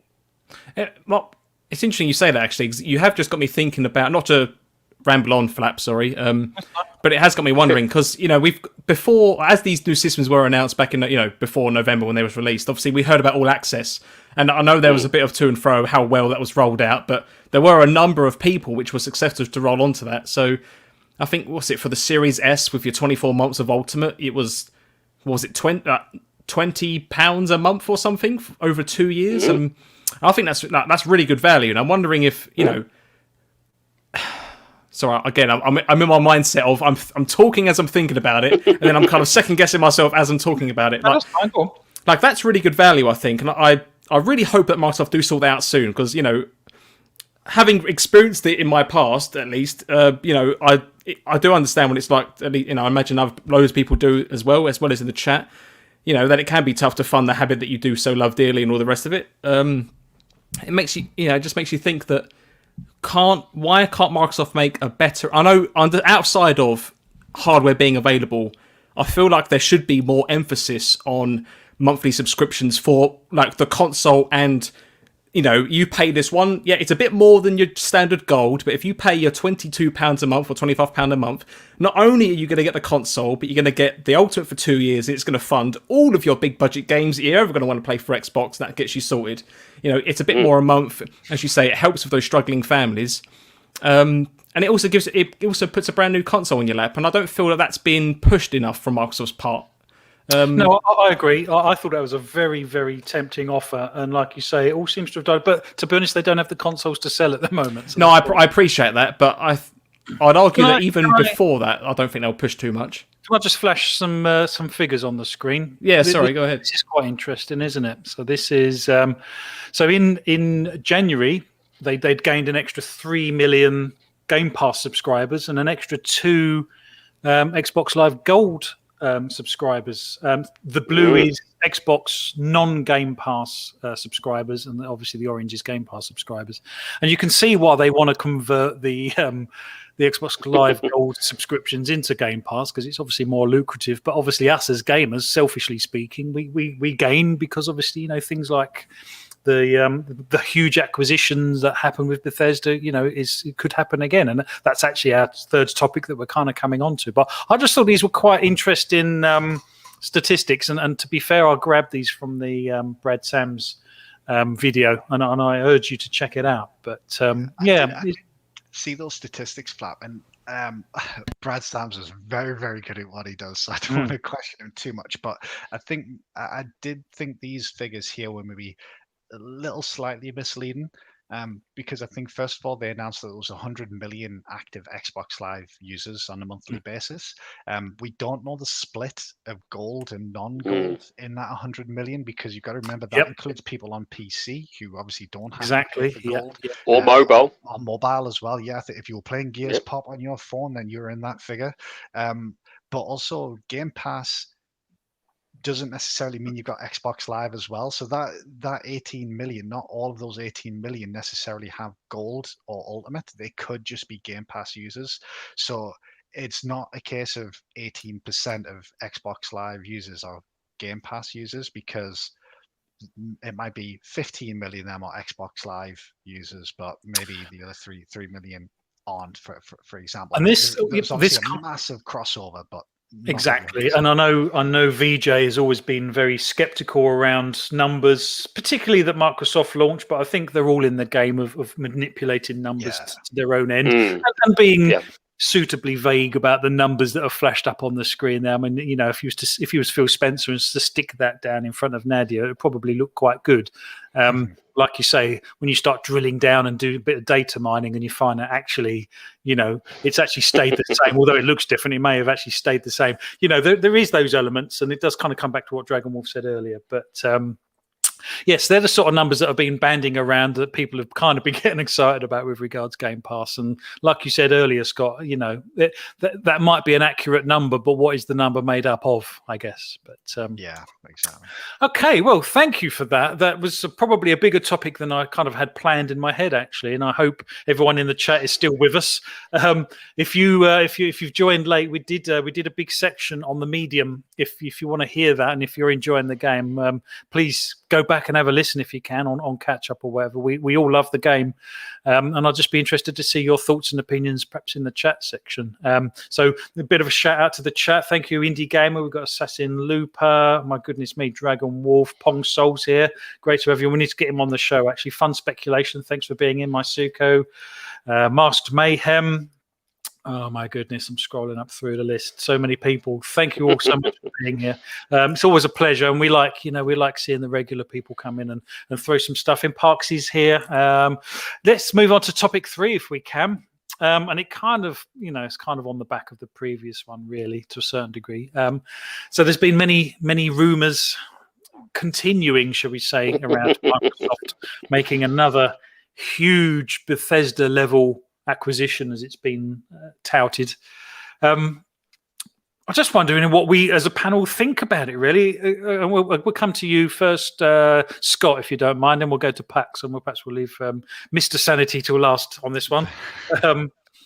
But Scott, are you getting a bit bored with these and sick and tired of these sort of rumors? Do you think there's actually any validity in them? Because, it's all come from people who know people within Microsoft. There's obviously nothing. Do you think there's actual validity in this, or are people just getting a little overexcited? It's probably a little bit of both, if we're being honest. I think Microsoft will be constantly in talks with companies about an acquisition. Well, correct me if I'm wrong, but I heard that the Bethesda acquisition was 3 years in the making. Yeah, I saw. I think that was a tweet from King Ragnar. I think his Twitter handle is. He Hmm. mentioned that. I don't think I saw from anyone else. But you've got to imagine an acquisition on the scale of Bethesda, where you're spending $7.5 billion to acquire another company. That doesn't just happen overnight. Yeah, So I imagine exactly. that was probably a long time in the making. But I think yeah, it's probably a little bit of both. And Microsoft, like I say, will be constantly in talks with companies about acquisitions or investments. And it kind of comes back to the previous topic, which is around increasing the content that they can basically shove into Game Pass in order to increase those subscriber numbers. They're going to need more studios. I think it's inevitable that Microsoft will acquire more studios in the future. Now, I am a little bit skeptical of whether it'll be on the scale or the size of Bethesda. That is like I don't think I can still to this day get my head around the fact that Microsoft spent $7.5 billion on another company. Like those figures, that amount of money is just it's out of this world. Well, it feels obscene, but like I say, when you compare that to they made 15, they made double that in the last quarter. Yeah. It does kind of make sense to a certain degree, I guess. But Yeah, it does. I think that the way that I look at it is Microsoft, in my opinion, are looking to be in a position where they can release a game a month and one game of a larger quality or a higher quality, maybe of the AAA variety, a quarter. And then maybe between quarters, you'll have some smaller games, maybe along the lines of Psychonauts 2, or I guess Bleeding Edge, Grounded, games of that ilk. And I think what they'll be focusing on now is just increasing the variety of games that they have so they can say that Game Pass is home to a wide variety of genres. I think at the moment you can see they've got that Western RPG nailed down with the likes of yeah, in Exile and Obsidian. They've got racing games down with Playground and Turn 10. They've got shooters down with Halo and Gears.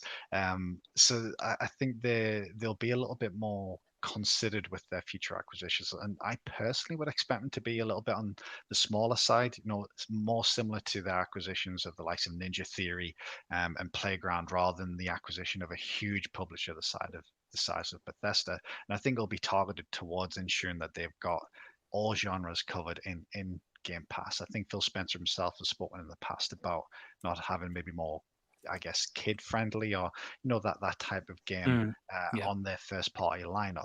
I personally think someone like who's the developer of Psychonauts again? Why can't I think of the name? Tim Schafer's the head. Double Fine. Double Fine. Thank you very much, guys. Yeah, I think Double Fine kind of sit in there where they'll be producing maybe smaller, more child-friendly games. Not to use that in a negative term, but maybe something more Nintendo-like. That was the example he gave, wasn't it? Yeah, I think it'll be more targeted individual developer acquisitions rather than large acquisitions. But if you had asked me however long ago if I ever saw Microsoft acquiring anyone on the size of Bethesda, I would have told you were silly. So I guess what do I know? But I think they'll be constantly in talks. There's been rumors about them being in talks with Bungie. I think there's probably an element of truth to that. They'll be constantly discussing with companies, and it'll just be if the right deal presents itself at the right time, then they'll make it happen. But ultimately, I think it's inevitable that they'll be acquiring someone in the future. It really is just around what type of developer or what size of developer is that likely to be. Yeah, well, like I say, all of the rumours just point towards the fact it's going to be huge, and like you say, it does seem. I wouldn't say unlikely, but it would seem surprising. Even if despite the rumours, if they were to go out and spend that sort of cash again, it would still fall off my chair like I did last time. To be honest, I mean, who could it be? I guess if we were to speculate, I guess going around the panel, would there be anyone? Because there aren't that. I don't think it would be Capcom. People. Well, Capcom have been banded. Go on. Heard a rumor. And what intrigued me most was that Sega was announcing they were splitting themselves. Yes. Yeah, I'm on you on this one. I'm glad someone caught the same sort of whiff that I did. I was like, you're splitting yourself.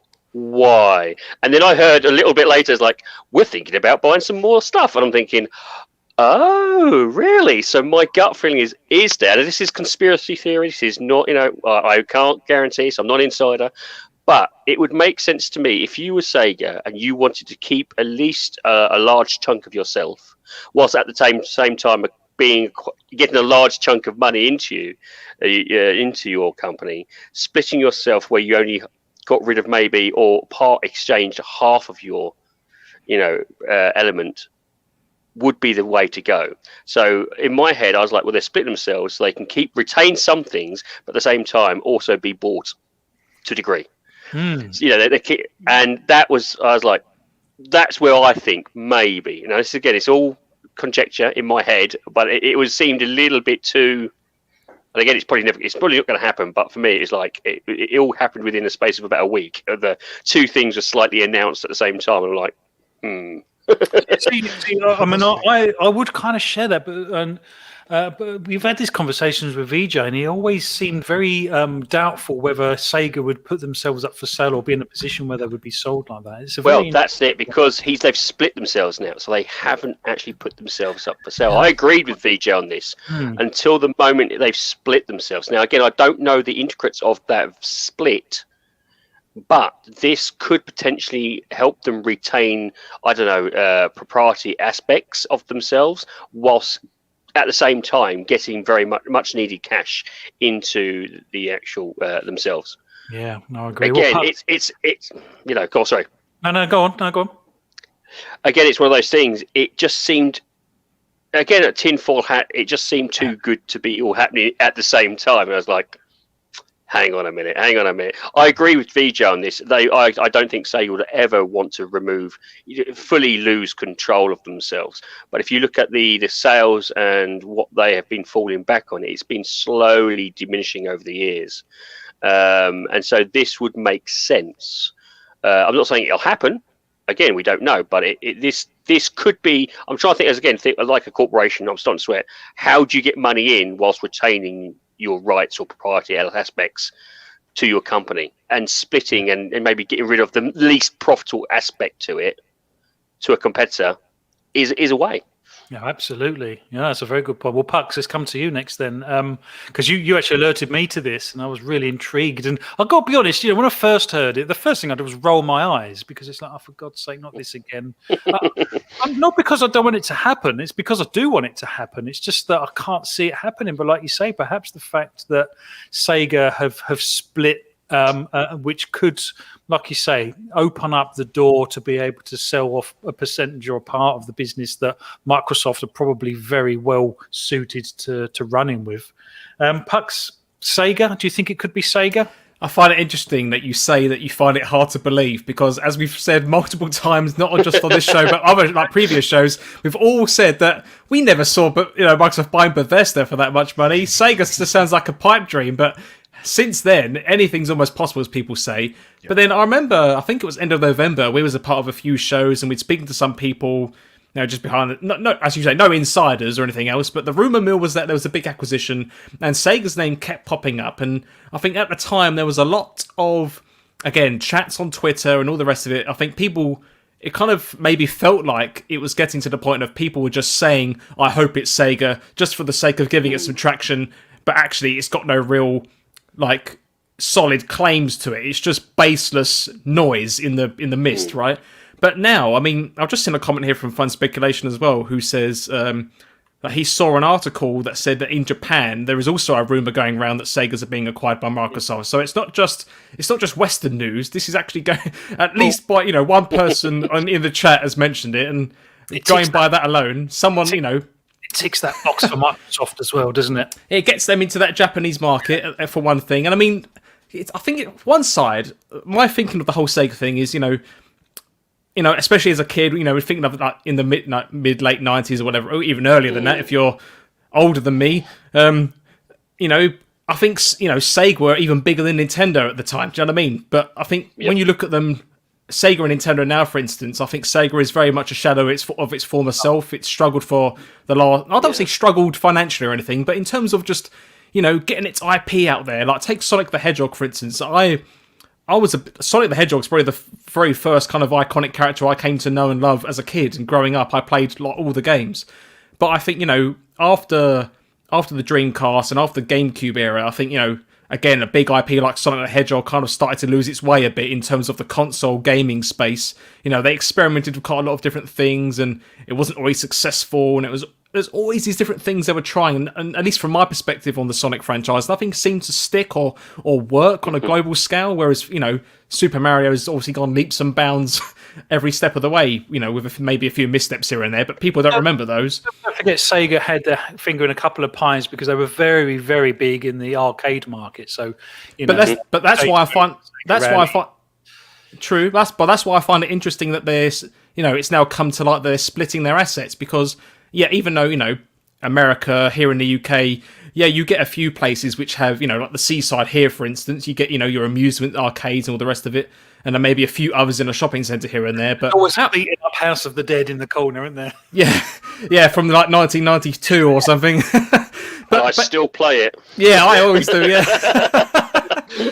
But in Japan, the arcades are still, I mean, I know it's been dwindling, especially since COVID, but it's still big business over there. And so if the idea of a Sega acquisition has some legs to it, it makes sense that you'd want to split that, because I don't think Microsoft would have any real reason to want to also take in the amusement side of things, because I don't think it has much standing or traction in terms of earning money in the UK or the States or anywhere else as much as it does in Japan. So it kind of makes sense in a way to split that, and then your gaming side of things, maybe you let, as you say, get acquired by it. But then I'd also find it interesting, again, because they're so iconic, and imagine in the Japanese press, if it is true that there'd be a lot of uproar about what happens to the IPs like Sonic the Hedgehog. They were born and loved, from, part of Japanese culture, Japanese minds. They kind of have that history behind it, and I imagine there might be a lot of resistance as to wanting that to go into American hands, or Western hands, so to speak. So I wonder if maybe, rather than acquiring everything, maybe it's acquiring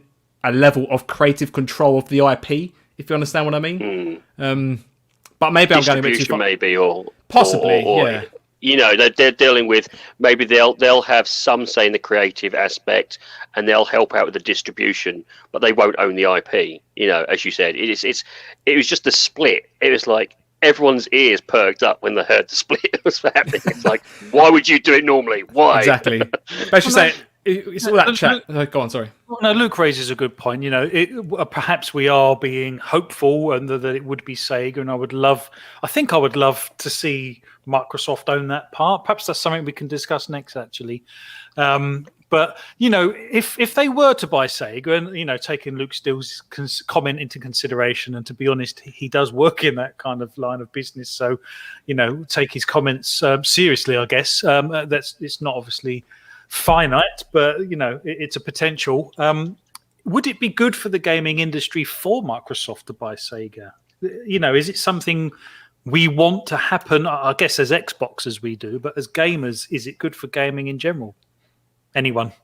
Well, I suppose Microsoft have really struggled to get into the Japanese market for a long time. So I wonder, again, we're talking about this just to put it out there. We're talking about this assuming this may have some legs, right? So if it does, then maybe this is their foothold in maybe trying to understand and help push themselves into the Japanese market by potentially utilising IPs owned by Sega, which are all very popular in Japan to this day. But whether it's good for the rest of gaming, I don't know, because I suppose the other side of the coin, when it comes to when you hear about just the word acquisition, because I think once we heard about the Bethesda one, there was obviously then Twitter just chats about, who else would Sony buy to increase PlayStation studios? And before you know it, I kind of maybe fear that in the future, you might be an indie starting off, want to make your own business, because new developers, new gamers, new business minds are going to come to light in the future, wanting to do their own thing. But then if all that's going to happen is that one of you is going to get eaten up by Microsoft or PlayStation, and there's no other independent utilities businesses out there, it's like, well, what's the point? It's funny you say that, because again, we've mentioned this many times before. I don't really think Sega is the competition. I think it is Stadia and Luna potentially. I guess my real question should have been: is it better Microsoft have them than Stadia? I think you'll find very few people who would disagree with that, Flap. I think Microsoft at least are in a position, as I mentioned earlier in the show, where they're kind of coming across as trying to be this pro-consumer business. They've allowed games like Psychonauts 2, Wasteland 3 to continue to go out multi-platform even after the acquisitions. When I guess there were contractual reasons why, but they maybe could have spent some money to get out of those deals. But I certainly think if people had the choice, I guess really the question is for Nintendo and Sony fans, really, isn't it? Because Microsoft are people who own Xboxes. They're not going to complain too much at the fact that they're going to get more content in their Game Pass subscription, which is ultimately what the acquisition would be for. But I think maybe people outside of that ecosystem or outside the Xbox ecosystem may look at someone like Google, someone like Amazon. And to be fair, Microsoft have been guilty of this in the past, and maybe how, I guess, quickly the developers could be dumped if it doesn't quite work out. I mean, not to delve too far off topic, but if you saw the Bloomberg article by Jason Schreier on Amazon's attempts to bring or to crack the gaming market, it was quite eye-opening. I'd highly recommend you check it out if you have the time. I think you'll find few people who would prefer either Google or Amazon to make that acquisition over Microsoft. And I think Microsoft have at least proven to some extent so far, though they've still got a long way to go, that they can handle the acquisitions they made so far and not do. I mean, look at the Blizzard, I guess. Was it Vicarious Visions? Very recently, they announced they basically absorbed that development team to basically go and help on, I think it was Diablo or something like that.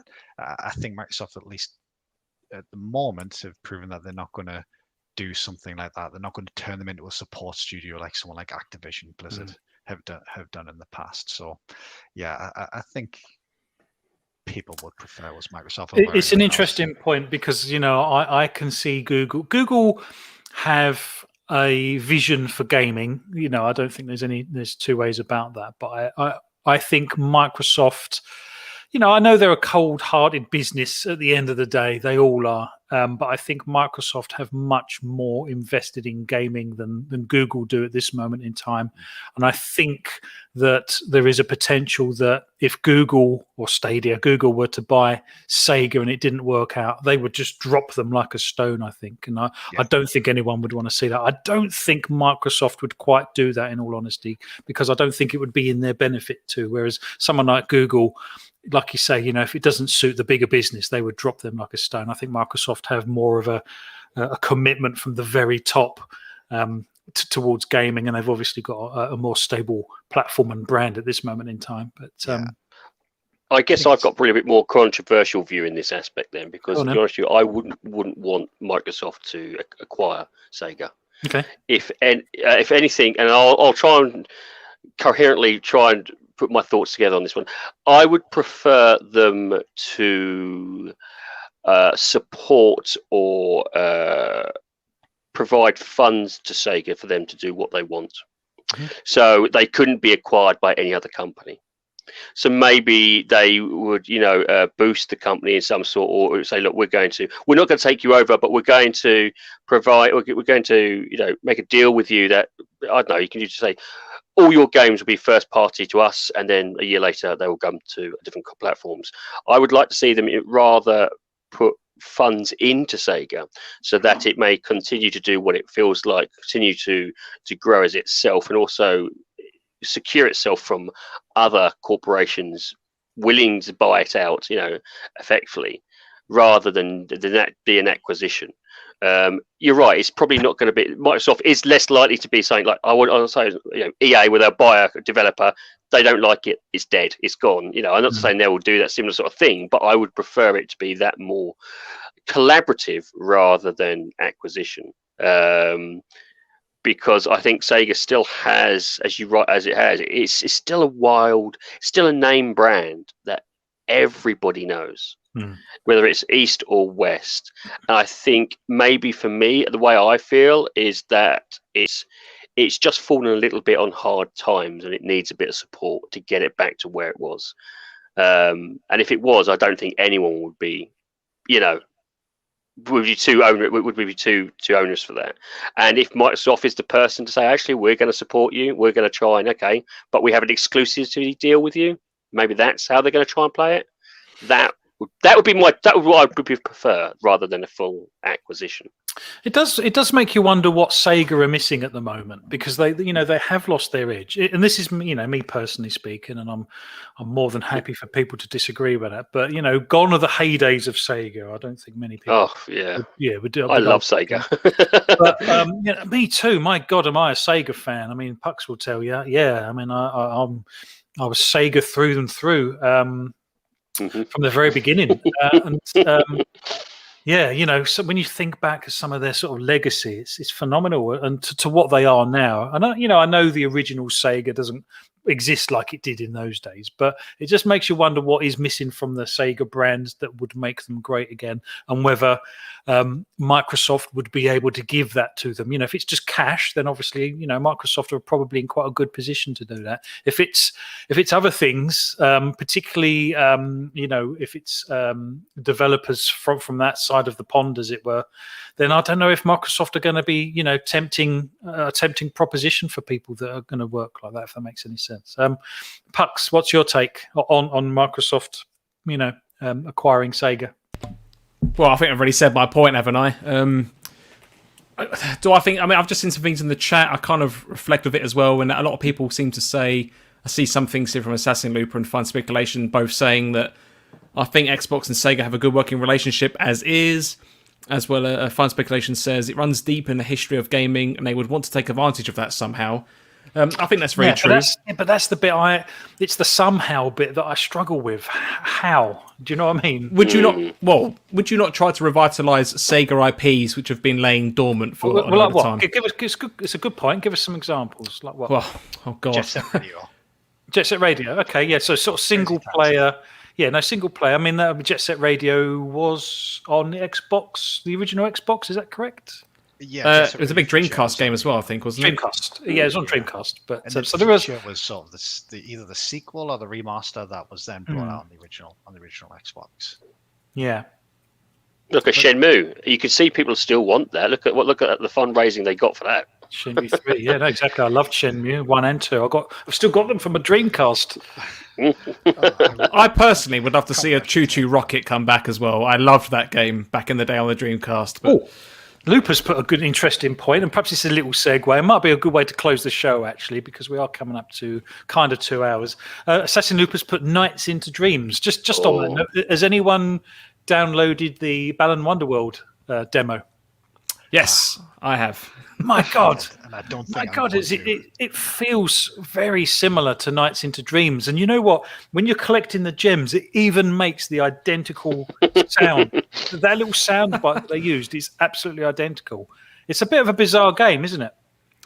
If we're going to talk about this, I mean, I loved what I played. I've not done a lot of the demo. I need to jump back onto it, but I've seen a lot of questions being raised about the single input control scheme, like analog stick to move, and then I think every other button on the controller does the same thing. Yeah.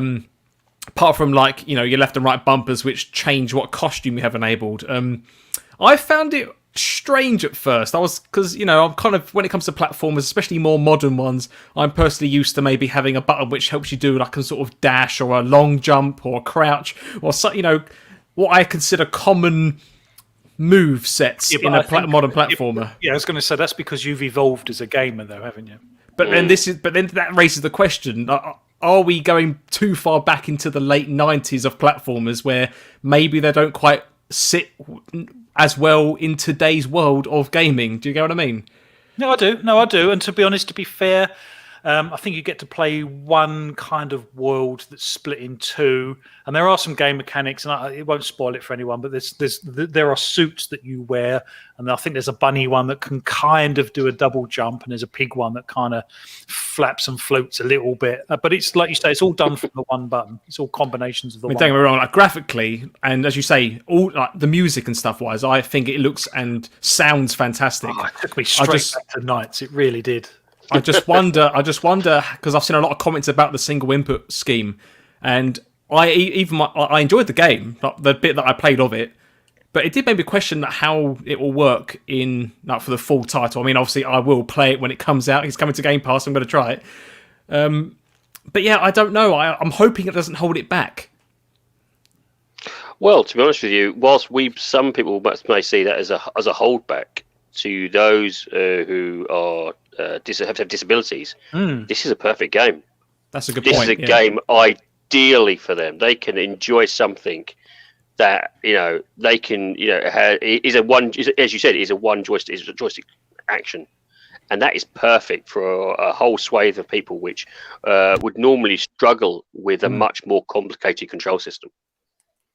Yeah, no, I completely agree. And to be honest, this is Donut County that you are witnessing on the feed on the screen, and that is exactly the same. It's literally one stick and one button. And That's fun, isn't it? It is fun.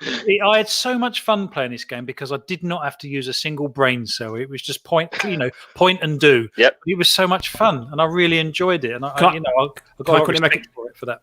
Can I quickly make a correction? I just mentioned that this is coming to Game Pass. I'm wrong. Sorry, it's not coming to Game Pass. You have to buy it. It was. Sorry, that's my fault. My bad. Yeah, no, I didn't think it was coming to Game Pass. Wishful thinking that may happen if we keep. Yeah, I was going to say. Is that what you're trying to say? Yeah, it'd be pretty cool if it did. Have you not tried it, Scott? Is that not your sort of thing? I'm going to be honest. I've not played Nights into Dreams. I know that's going to come as a bit of a shock. But everything that I've seen about Balan Wonderland looks awful. So I don't think I can. I don't think I can play it. I know what? There's a lot of people in chat saying how good it is, but I think and please don't take anything I say seriously because I've not actually played it. And but genuinely everything I've seen of this so far, just I love platformers. Mario's one of my favorite franchises ever. I grew up playing Sonic. I know obviously it's a different type of platformer, but yeah, everything I've seen in this game, I just don't think it looks good at all. Fair enough. To be honest, if you have played Knights and you played it probably back in the day, then you're probably somewhat conditioned for the quirkiness of this game. But if you came to it cold, then I can see how, particularly like what Pucks was saying, that as a modern gamer, it may seem a little restrictive. Yeah, it's a bit peculiar, isn't it, Pucks? Yeah, I say I'm going to give the demo enough. To be fair, I mean, I only played about 10 minutes worth during my lunch break, I think, on Thursday afternoon, and I haven't had much time to go back to it since. So I am definitely going to give it another go very soon. And to be honest, I'll probably really like it. But as SX2 was just saying there, I mean, platformers are my biggest genre as well. And again, when it comes to the Marios, the Sonics, and everything in between, I'm a big fan. And again, I am used to those movesets, even if it's just like one extra little input or something. But I very much appreciate what Removable Sanity was saying as well. Like, it is a very accessible game, and I don't think that should be taken away from it. But unfortunately, accessibility doesn't necessarily sell the game. Do you know what I mean? People don't buy it for that reason in the masses. Not to sound disrespectful to people that do, but to sell a lot of units, you don't just target accessibility. It's about getting the balance between a game mechanic and perhaps the accessibility side of it, I guess, isn't it? Yeah, I mean, I am 100% all up for games, being accessible for people with disabilities and stuff. I think that is the best thing to strive for. I think, unfortunately, is obviously most games obviously have a vision where you need to have loads of input, so it's very difficult for that. So this is very much a game which fits in that camp. But I just hope that the massive push on, I don't want to say it's a big push on accessibility. Maybe that, I don't know whether that was their intention. But if it was, no, I think it's because this was more of a nostalgia. This was more of a throwback to to a style that even back then, I think so those who played it back in the day, I think we could admit that actually even then it was divisive because I remember there were a lot of people who didn't like the original style. So again, I think this is it's a game that is going to bring back to those who enjoyed the game, Knight's Dream. It will bring back a lot of nostalgia. So those who've never experienced it will probably be like, what? I was playing Sonic on my Mega Drive or Genesis a little while ago now, and I think I'm correct in thinking that the C button is the main button. It's the one that does all the jump and takes you through the menus, which I thought was peculiar. It's on the edge. But Sonic's like that, isn't it? I mean, you do everything from one button and obviously the D-pad on that. Yep. Yeah, but a 2D game is different, though. Because 2D games in the 90s were very limited in capability anyway, so you couldn't really have too much stuff going on, I would argue. But as I say, but people in the comments, to be fair, I'm seeing a lot of people saying that they've played the demo and absolutely love it. So, I hope I am wrong, and I hope people do buy it, if I'm perfectly honest. I think every game, sorry for slightly diving into that, I think this is an artistic game, and artistic games breed controversial opinions. Some people will absolutely love this game. Some people will absolutely hate it. And that's the problem with an artistic game in general. It is just, you're never going to get, not everyone's going to love it or enjoy it. But I'm glad it exists for that very reason. No, exactly, and I also think it feeds on nostalgia. And if you don't have the nostalgia in the first place, then it's got a real uphill battle, a real steep curve to win people over. But, I mean, looking at the chat, I can see a lot of love for Sega in the chat. Things like Choo Choo Rocket. What else has been mentioned? Shinobi. My God. Imagine how cool would that be? All Stars Racing with Xbox IPs and. This, if you could have your hands on that Sega catalog and actually do something with it. Well, picture this. Can you picture Sega Rally 2 cars being in Forza Horizon, for example? That'd be quite cool, wouldn't it? Yeah, or even just re-releasing Sega Rally 2 on as a part of a sort of, I don't know, retro arcade collection or something. Do you know what I mean? Say that you can actually play it in Yakuza Like a Dragon. Sega Rally 2? I think it's Sega Rally. I think it's Sega Rally, but they've actually got some of the original games in Yakuza Like a Dragon. That's quite strange because Shenmue did that, didn't it? You could play Space Harrier in Shenmue. That's right. Yeah. What's another one? And it's Space Harrier, Afterburner, Outrun. Oh my God. You can see how much love I have for Sega. They're just fantastic. But Ready to Rumble, remember that one? Ready to Rumble. God. Yeah, that was Midway, I believe. That wasn't Sega. That was Midway. Was it? Oh, sorry. I just remember it being on the Dreamcast only. So yeah, no, it was. Virtua Fighter. Yeah, here we go. The chat's lit up now. Outrun. Yeah, Virtua Fighter, Sonic Adventure. That was on the Dreamcast. Well, I think it was a launch title for the Dreamcast. Certainly in the UK. Ready to Rumble. I've still got it. Skies of Arcadia. Yeah, there you go. SX2. Excellent. Virtua Cop. I've still got my Virtua Cop 2 for my Saturn with 2 light guns that don't bloody work on an LED telly. Oh God! I know. I've still got the one. I've got the same thing, but I haven't tried it yet. It's nicely packaged away carefully. You actually need a CRT for these bloody light guns to work. God. Yeah, well, wow, that's a trip down memory lane and lots of nostalgia and wow. Well, guys, yeah, exactly. Now we're gonna wrap the show up there, and what a great way to end the show on the potential that all of these fantastic, long forgotten and dusty titles could have a new lease of life for a new audience. Alpha Protocol, Fun Speculation still going. He's going to be going after the chat's finished. Fantastic company of his. Guys, thank you very much for being here. It's been an absolute pleasure. Really enjoyed it. Again, apologies for not making last week. And also, if you didn't catch the beginning of the show, try and check it out if you can on Catch Up, where we talk about the medium. I'd love to know your thoughts on Crazy Taxi. Yes. Sorry. Even put that yeah bit. No, you could just picture it. It's so iconic, and the music. I'll tell you what I will do. I'll do. Daytona, the guy that sings that. There's a video on YouTube of the guy that's singing that, and he sings it live. I will post that on Twitter.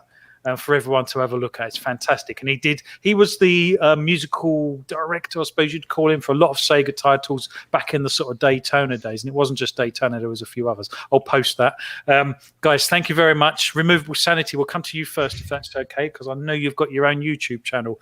Briefly tell us about that and where we can find you and what you do with that. Yeah, I'm on YouTube. I generally try. At the moment, it's being filled up with podcasts, which is fantastic. Thanks to everybody here at GamePass for even letting me come on and chat. I always find it immensely pleasurable to converse with anybody. As anyone know, I just love talking.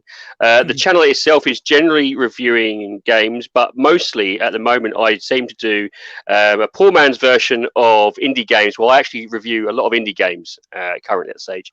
We're in the January stage at the moment, so it's a little bit dead in the water for reviewing games, but I am trying to kind of, bit like indie game, I am trying to promote indie games in general with some of the games that I review, to showcase off things that you wouldn't always want always think about playing, but hopefully the reviews themselves can give you a little bit of a look. I'm also on Twitter and minds.com under Removable Sanity, and I'm on Xbox as well, so give me a shout if you ever want to chat. Fantastic. Yes, obviously check him out. And this won't be the first time or last time you're on the show. It was certainly the first time. On the show. It won't be the last time if you're willing. No, we'd love to have you back. It's fantastic. Always.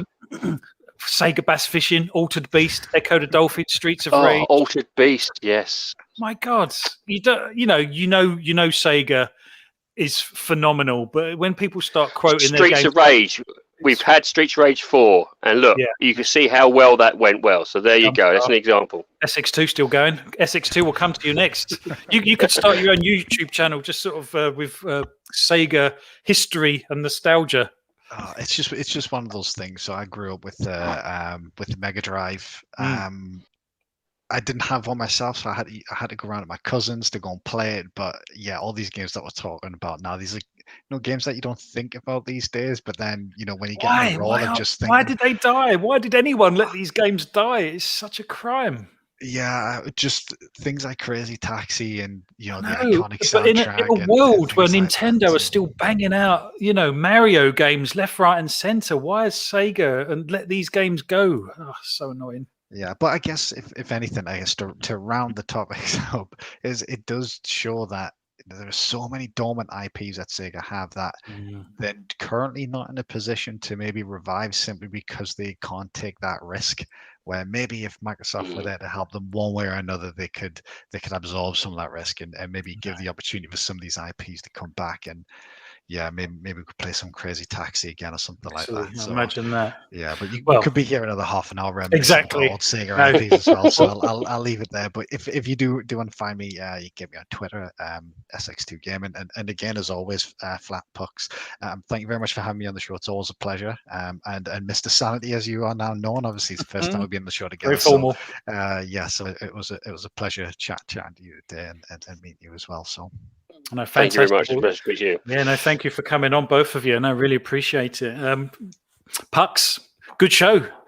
Like I say, you were correct. It's our second show of 2021, and we are at the dawn of February. So we took some time off over Christmas, and like I say, I wasn't well last week, unfortunately. But we're kind of back in it. Really appreciate the chat. I love it when the chat lights up with certain topics. And good show, Pucks. Thanks for being here, mate. Where can we find you? I always love doing these things. As you say, news has been a bit light as well, so I don't think we've maybe missed too much on missing a show last week. But again, we're both feeling well, we're both good, hitting into February now, and there's going to be more news coming up in the very near future throughout the next few weeks as well. So really looking forward to jumping into all the new stuff once we hear about it and know about it.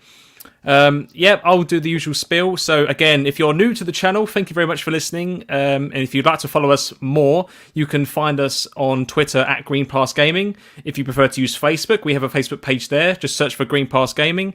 We also have our own Xbox Club on the Xbox service and Xbox Console Companion on PC. Just search for GamePass Gaming on there and you can join us there as well, where hopefully in the near future we're going to start organising some sort of gaming tournaments or events just for fun with you guys in the community, so it'd be quite fun to play. That. We must do it, but to be honest, Mr. Tushi's one's taking off at the moment, so that's fantastic to see. No, it's great to see. That's a good point. Yeah, we'll see what it goes, but we have, maybe we'll do something. We'll see how that goes. But as for myself, you can find me on Twitter at PuxleyAR. or Xbox, you can just search for Puxley and you'll find me there as well. Fantastic. Yes, thank you very much, everyone, for being in. I'll just go Panzer Dragoon, Virtua Tennis, Virtual On. My God, there's so many games. Thank you so much for everyone for watching. Thank you for your patience with last week. And like I say, us getting back up to speed in 2021. But thankfully, feels like we're in top gear again now. So thank you for being here. Would love to see you all again in the chat next week. Please like, share, subscribe. Let people know on Twitter, YouTube, anyone that you think might like the show. All of the views, the likes, the thumbs up really do help. Have a great time. Carry on gaming. Dream about all of those Sega games that could be coming one day, perhaps. And we'll see you on the next show. Take care.